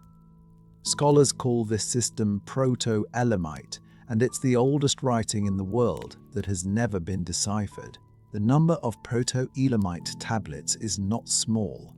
More than 5,000 of them have been recovered from sites across the ancient Elamite world, making it one of the largest bodies of undeciphered ancient writing in existence. They date primarily from roughly 3,200 to 2,900 years before the Common Era, a period when Elam was already a complex, administratively organized society capable of producing records in large quantities, and when writing in Mesopotamia was also in its earliest phases. The approximately simultaneous appearance of writing in both Elam and Mesopotamia in the late 4th millennium before the Common Era is one of the puzzles of ancient history, and the relationship between the two systems, whether one inspired the other or both developed independently in response to similar administrative needs, is still debated. What is clear is that the Elamites were writing from very early in their history, and that the earliest layer of what they wrote remains, for now, beyond our ability to understand. Before the question of what Proto-Elamite says can be addressed, there is the prior question of what it is. The writing system was first identified as a distinct entity in the late 19th century, when French excavators at Susa found tablets that were clearly not cuneiform, clearly not any other known ancient writing system, and clearly not random marks. the signs repeated in patterns that indicated systematic usage. The tablets had the size and format of administrative records, and many of the signs appeared to be simplified pictographs of recognizable objects. This much was apparent relatively quickly. What proved resistant to further progress was the decipherment itself, the translation of visual signs into language, which requires either a bilingual text or a structural analysis powerful enough to crack the code without one. Neither has yet been achieved, and the tablets remain as they have been since they were recovered from the ground, legible in form, readable as a system, and silent in content. The failure to decipher Proto-Elamite is not for lack of trying. Scholars have been working on the problem since the tablets were first identified in the 19th century, and the accumulated effort of a century and a half of scholarly attention has produced a considerable body of knowledge about the system, that it contains around 1,000 distinct signs, that it was probably a logosyllabic script in which some signs represented whole words or concepts and others represented sounds, that it was used primarily for administrative purposes such as accounting and inventory records rather than for literary or religious texts, and that many of its signs appear to be derived from pictographic representations of the things they denote. What has not been achieved is a reliable way of decoding the signs into language that can be understood. And the reason for this is the absence of a bilingual text. The Rosetta Stone unlocked ancient Egyptian, not because it contained some particularly revealing piece of information, but because the same text was written in 3 different scripts, 2 of which could be read, allowing the signs of the third to be mapped against known quantities. Without something equivalent for Proto-Elamite, without a text that contains the same content in Proto-Elamite and in a language that scholars can read, the path forward is much more difficult, requiring the kind of structural analysis that can sometimes crack a writing system without external help, but that has not yet succeeded in this case. There are researchers who believe the problem is solvable, who have made progress in understanding the numerical notations and the organizational logic of the tablets, and who maintain that a breakthrough is possible. Whether that breakthrough will come and when is genuinely uncertain. What would it mean to read Proto-Elamite? It is worth sitting with this question for a moment, because the answer is not obvious. The tablets that survive are almost certainly administrative records rather than literary or religious texts. The writing system seems to have been used primarily for accounting, for the tracking of goods and labor and agricultural production in a large and organizationally complex society. If Proto-Elamite can be read, what we will most likely be reading is inventory lists and ration records, the bureaucratic residue of an ancient administrative apparatus, rather than the myths and hymns and historical narratives that most people hope to find when they imagine ancient writing being decoded. This is not nothing. Administrative records are among the most revealing documents that ancient societies produce, giving us precise information about what people owned and traded and ate and owed, about the organization of labor and the distribution of resources, about the social structures that governed daily life in ways that more literary texts often obscure. But it isn't the same as hearing the voice of a civilization in its own terms, telling its own stories about its own gods and its own history. The literary and religious texts of Elam, to the extent that they existed in written form, were presumably written in cuneiform Elamite, the later writing system that the Elamites adopted from their Mesopotamian neighbors but used for their own language. And here the situation is different from Proto-Elamite. Cuneiform Elamite can be read, has been read since the 19th century, and has produced a body of translated Elamite texts that includes royal inscriptions, administrative documents, religious hymns, and diplomatic correspondence. This is the voice of Elam that we have, partial and heavily weighted toward the concerns of the royal court and the administrative apparatus, but real. What it tells us about the Elamite worldview, about what the Elamites thought was important, and what they believed about their gods and their own history, is considerably more than nothing, though considerably less than we would like. The royal inscriptions that have been deciphered from the later Elamite period give us a distinctive voice, the voice of kings announcing their building projects and their divine mandates and their victories over enemies, which is the voice that most ancient Near Eastern royal inscriptions project. But within that conventional framework, there are moments that feel specifically Elamite, that do not simply echo the Mesopotamian inscriptions they formally resemble. The Elamite kings describe their gods with a particularity that suggests a religious tradition with its own internal logic, not merely a version of Mesopotamian theology with different names. They describe the landscape of Elam, the rivers and the mountains and the plains, with a precision that reveals an intimate knowledge of a specific place, not the generic geography of ancient royal boasting.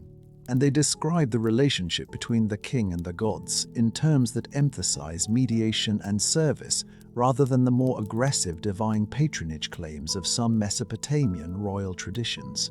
These are fragments, partial impressions filtered through the formulas of official inscription, but they are real fragments, and they suggest that a fuller Elamite voice, if it could be recovered, would be genuinely distinctive. The religious hymns that survive from Elamite religious tradition are few in number and not fully understood, but they include passages that give some sense of how the Elamites conceptualized the divine, the particular qualities of Inshushinak and Naparisha, and the other major deities, and the relationship between the human and the divine that the religious system was organized around. The hymns are prayers as much as poems, addressed directly to the gods, in a register that is simultaneously formal and intimate, the intimacy of a tradition that has been practicing these forms of address for so many generations that the formulaic and the personal have become indistinguishable. They are not Mesopotamian hymns. They are Elamite. The work of modern archaeologists at the Elamite sites has been complicated by the same factors that have complicated scholarship on Elam more generally.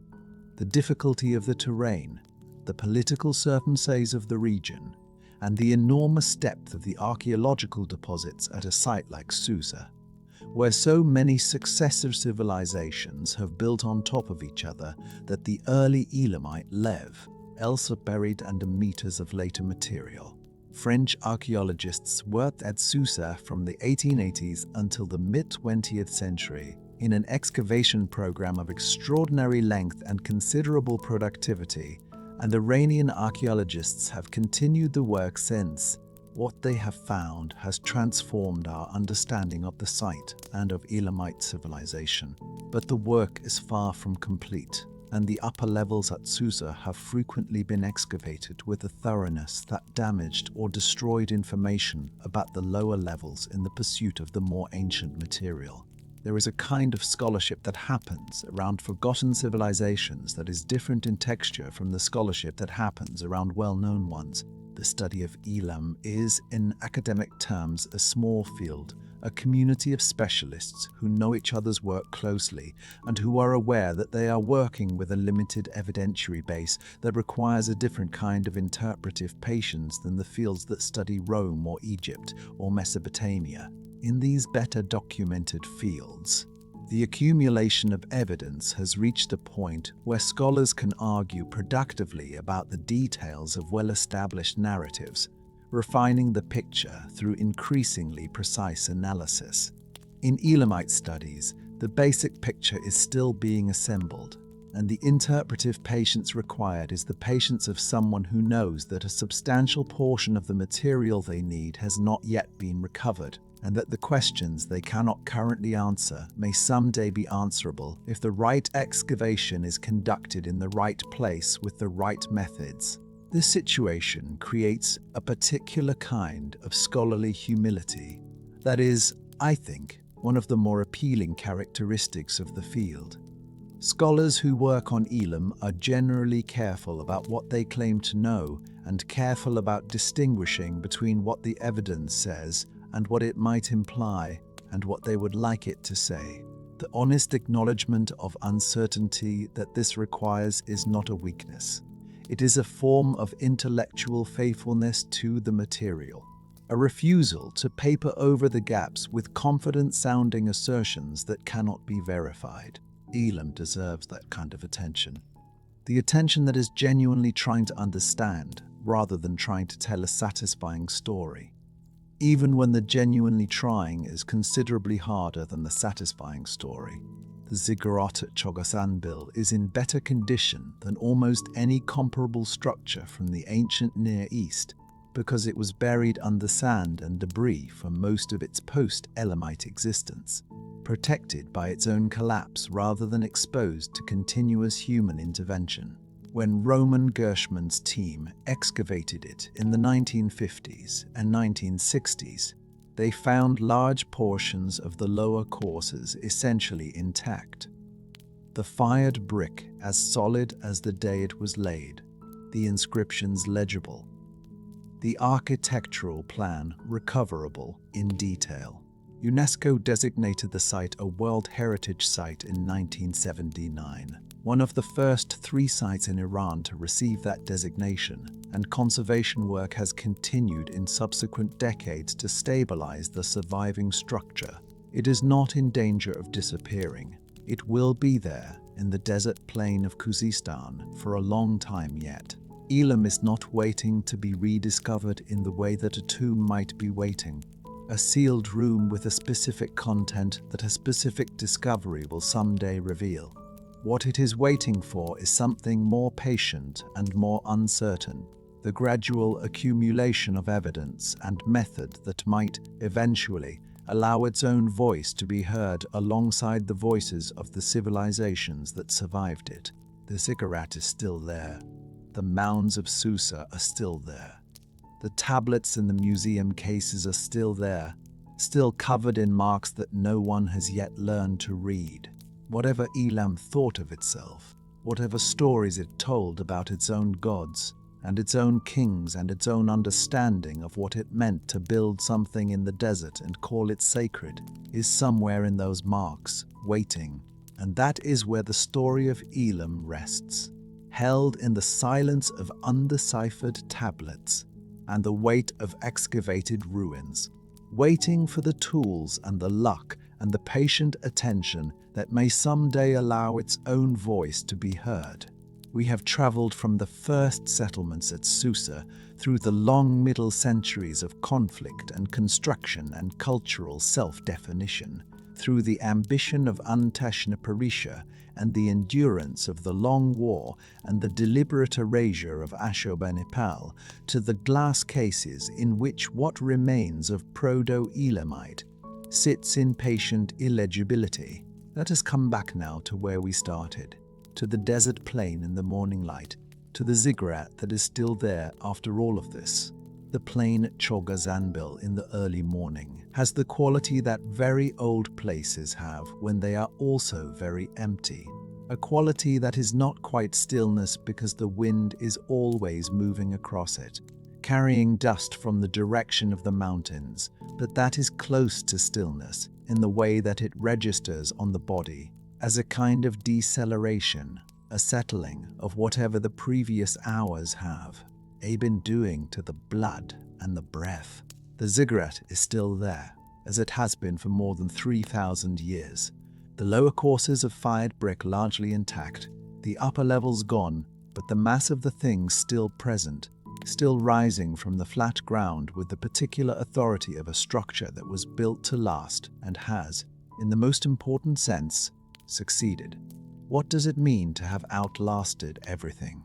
The question seems abstract until you are standing in a place where something has actually done it, where a specific human intention, expressed in fired brick and repeated inscriptions, has survived the collapse of the civilization that expressed it, survived the campaigns of conquerors, survived the indifference of centuries, survived the desecration of royal tombs and the scattering of salt on our ruined cities.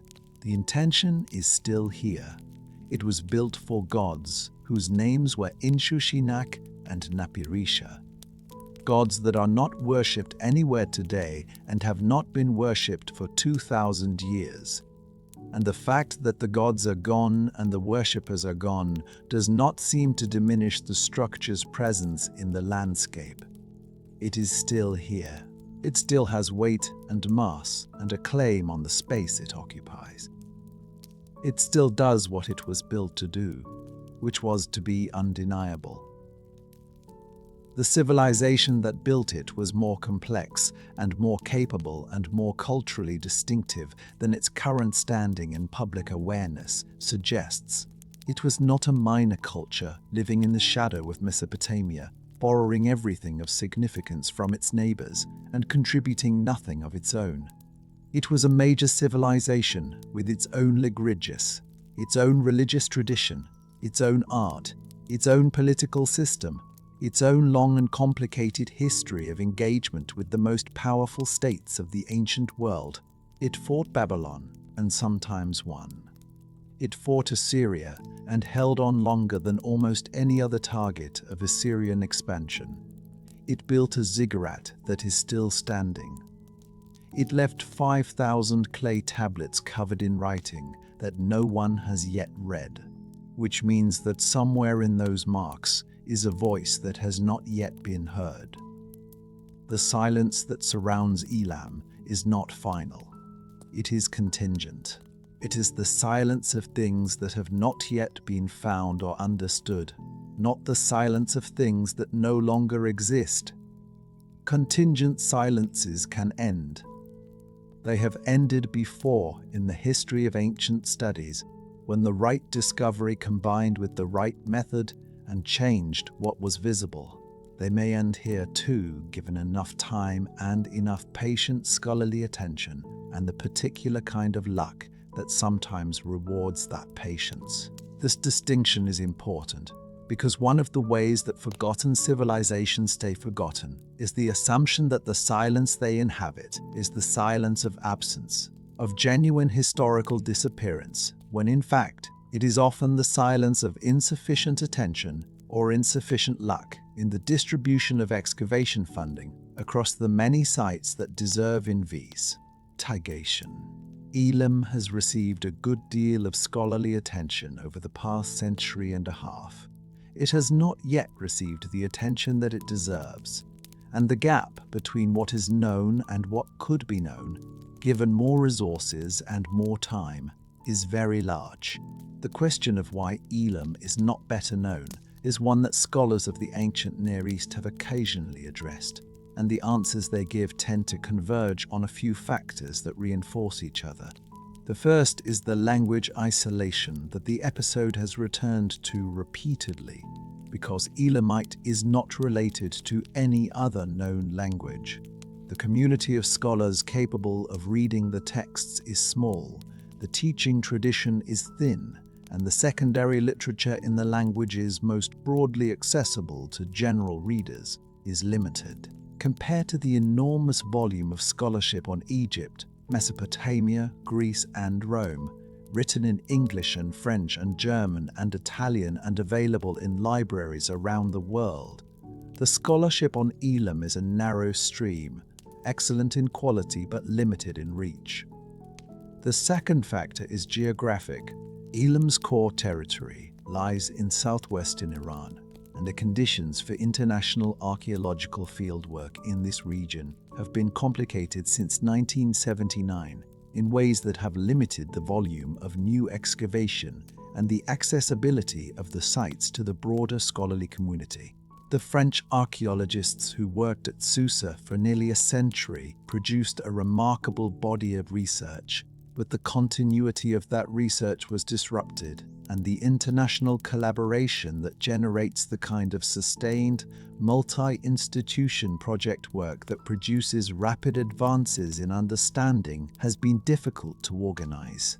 Iranian archaeologists have continued the work, but the results have not always been as widely disseminated as the work of international teams working on more accessible sites. The third factor is the specific nature of what survived. When we think of the ancient civilizations that occupy the public imagination, Egypt above all, but also Rome and Greece and Mesopotamia in its various phases, what we tend to think of is a combination of spectacular visual material and accessible narrative. The pyramids and the Parthenon and the Colosseum make their arguments directly through scale and presence without requiring any prior knowledge to appreciate. The surviving literature of these civilizations, Herodotus and Homer and Virgil and the Epic of Gilgamesh, is available in translation and has been embedded in Western educational tradition for centuries. Elam offers the ziggurat, which is spectacular but remote, and a body of textual material that is either untranslated or available only in specialist publications. The entry point for a general audience is narrow. What this means in practice is that Elam tends to appear in popular histories of the ancient world as a supporting character, the persistent enemy of Mesopotamia, the civilization that sacked Babylon and carried off the steel of Hammurabi, the territory that Ashurbanipal destroyed and boasted about. It is a presence defined primarily by its interactions with other civilizations rather than by its own internal story, which is exactly what happens when the accounts that survive come primarily from the outside. The Mesopotamian scribes who mentioned Elam were not trying to tell Elam's story. They were telling their own stories, and Elam appeared in those stories as an obstacle, an enemy, a source of threat or tribute. The distortion this produces is not malicious, but it is real, and correcting it requires going back to the Elamite sources themselves, which are fewer and less accessible than the Mesopotamian ones. The plain is very large when you are standing in it. The ziggurat is large too, and the combination of the two largeness, the structure and the space around it, produces a specific effect on a person's sense of scale that is different from what happens in enclosed environments, in museums and excavated sites that have been made manageable and interpretively organized. Here, the organization is just the organization of the landscape itself, which is ancient and indifferent and contains the structure as one element of its larger geometry. The ziggurat is big, the plain is bigger, the spy is bigger than the plain, and somewhere in the relationship between these scales, in the deliberate positioning of the human-made thing against the natural context it was inserted into, you can feel what the builder was reaching for, not to dominate the landscape, but to mark it, to say that this particular point in this particular plane was not like all the other points, that something had happened here, that the scale of what was built was the scale of the claim being made. The claim was religious. It was also inevitably human. The claim of a specific man with a specific name in a specific century of a specific civilization that believed it had something worth saying about the relationship between the earth and the sky. 3,000 years later, standing here, you don't have to share any of those specific beliefs to receive the message. The mass of the brick transmits it regardless. The repeated name transmits it. The plane and the sky and the wind, indifferent to all of it, transmit something else, something that has nothing to do with the intentions of the builders, but that surrounds those intentions and holds them in the same way the landscape holds the structure. None of this requires that we believe the gods Antashnapirisha was building for were real, or that the religious cosmology in which he embedded his building program was in any way correct.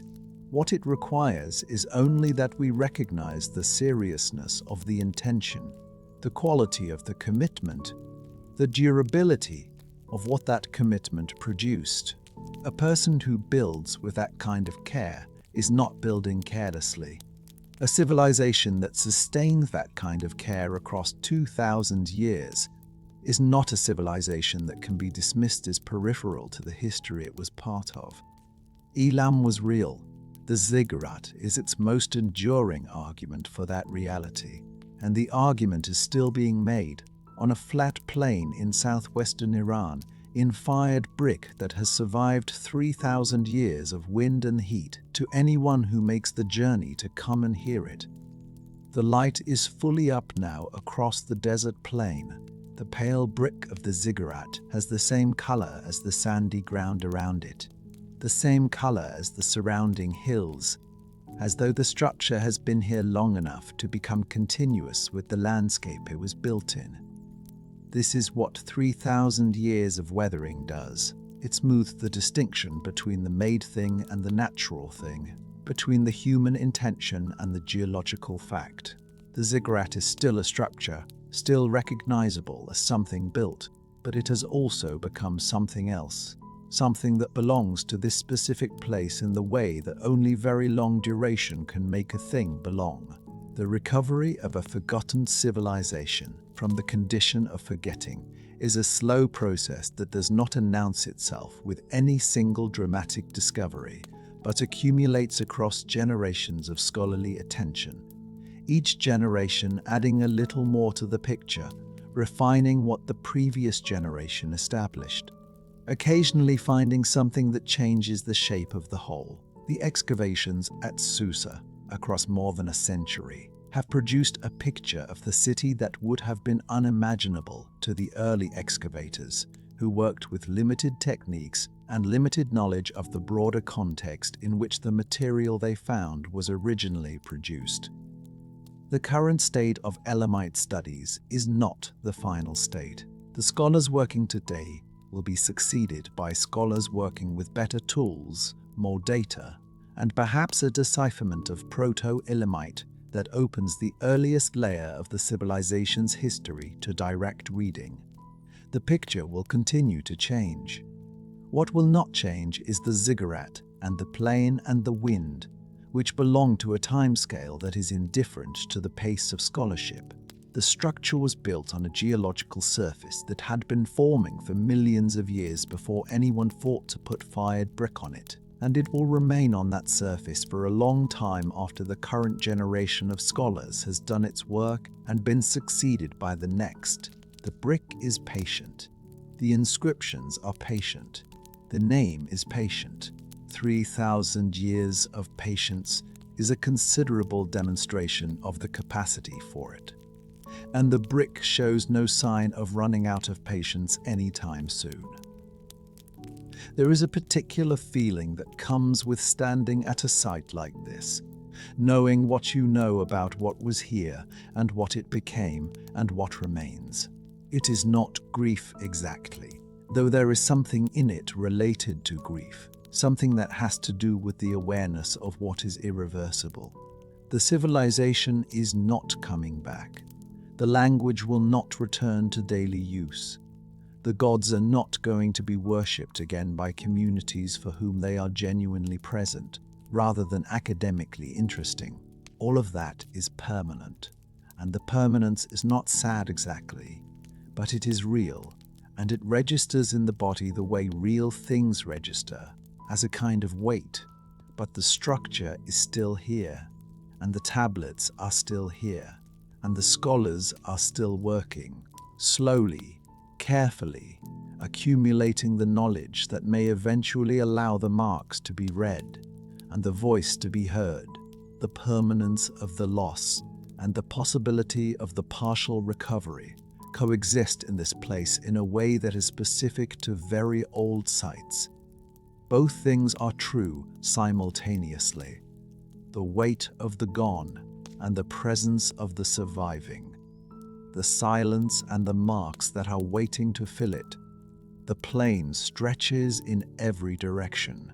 The mountains are visible to the east, low on the horizon, a dark line against the sky. The wind is still moving, as it was before the surveyors came with their cords and their stakes, as it was before the first brick was fired, as it was before anyone thought to mark this ground as different from all the other ground and build something on it that would say, in fired clay and repeated inscription, that here was a sacred place and here was a name that deserved to be remembered, and Kala, at time itself, would not be permitted to erase. The longevity of the structure raises the question of what will outlast us, which is a question that every person who has stood before something very old has been asked implicitly by the thing they are standing in front of.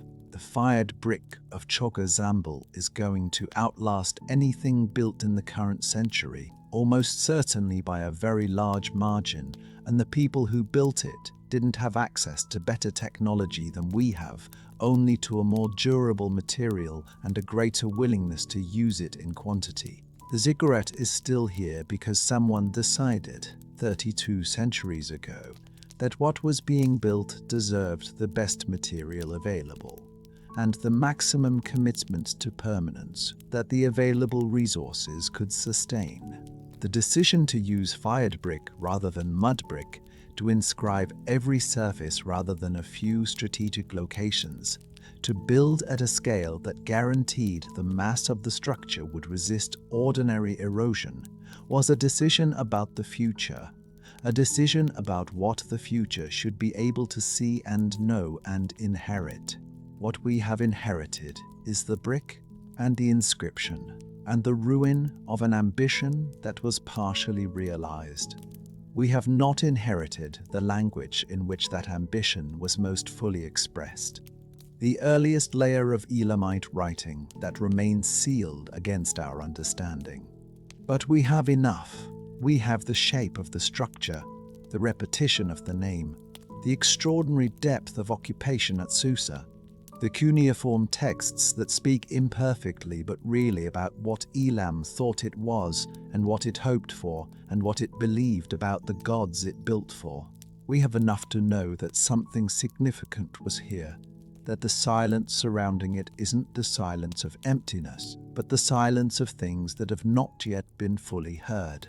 The name is still there in the brick, saying the same thing it has always said, in a language we are still learning to read, in a place that is still waiting for more visitors to come and stand in the morning light and receive what the structure has to offer, which is nothing complicated, nothing that requires explanation, only the fact of its presence after 32 centuries of wind and heat.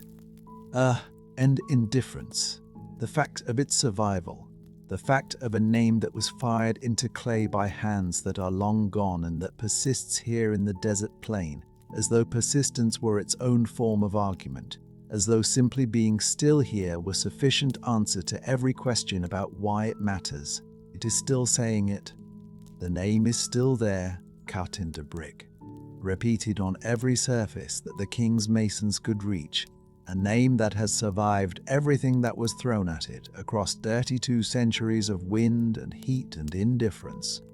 And that is still legible to anyone who stands here and knows how to read the marks.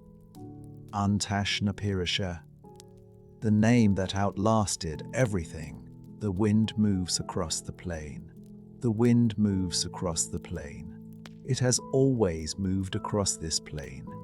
Before the ziggurat was built, and before the city was planned, and before the surveyors came out here with their cords and their stakes to measure where the walls would go, the wind was here, moving across flat ground that no one had yet decided to build on. The fired brick is still warm from the previous day's sun.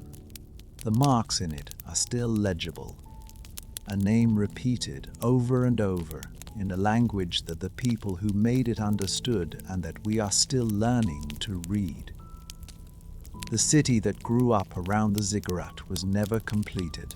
The king who ordered it built died before it was finished, and the priests who served its temples eventually stopped coming, and the desert took back the ground around it the way deserts take back everything that is left unattended long enough.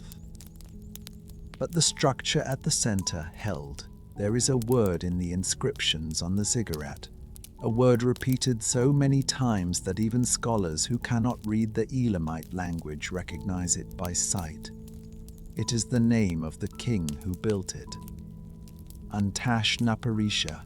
He said his name into the brick more times than can easily be counted, as though he understood that saying it wasn't enough, and saying it again and again in fired clay that would survive the rain and the wind and the centuries was the closest thing to permanence that a person could achieve. He was right. The name is still there. Everything else is gone. But the name is still there. Everything else is gone. But the name is still there. Thank you for spending this evening in the desert with Elam, with a civilization that lasted for thousands of years and that is only now, slowly and partially, beginning to be remembered in something approaching its actual scale and character. If this is the kind of company you find here, subscribing to the channel means the next story will be waiting whenever you are ready for it. There is always another forgotten world, another name in the brick, another civilization that outlasted almost everything except its own reputation. Sleep well.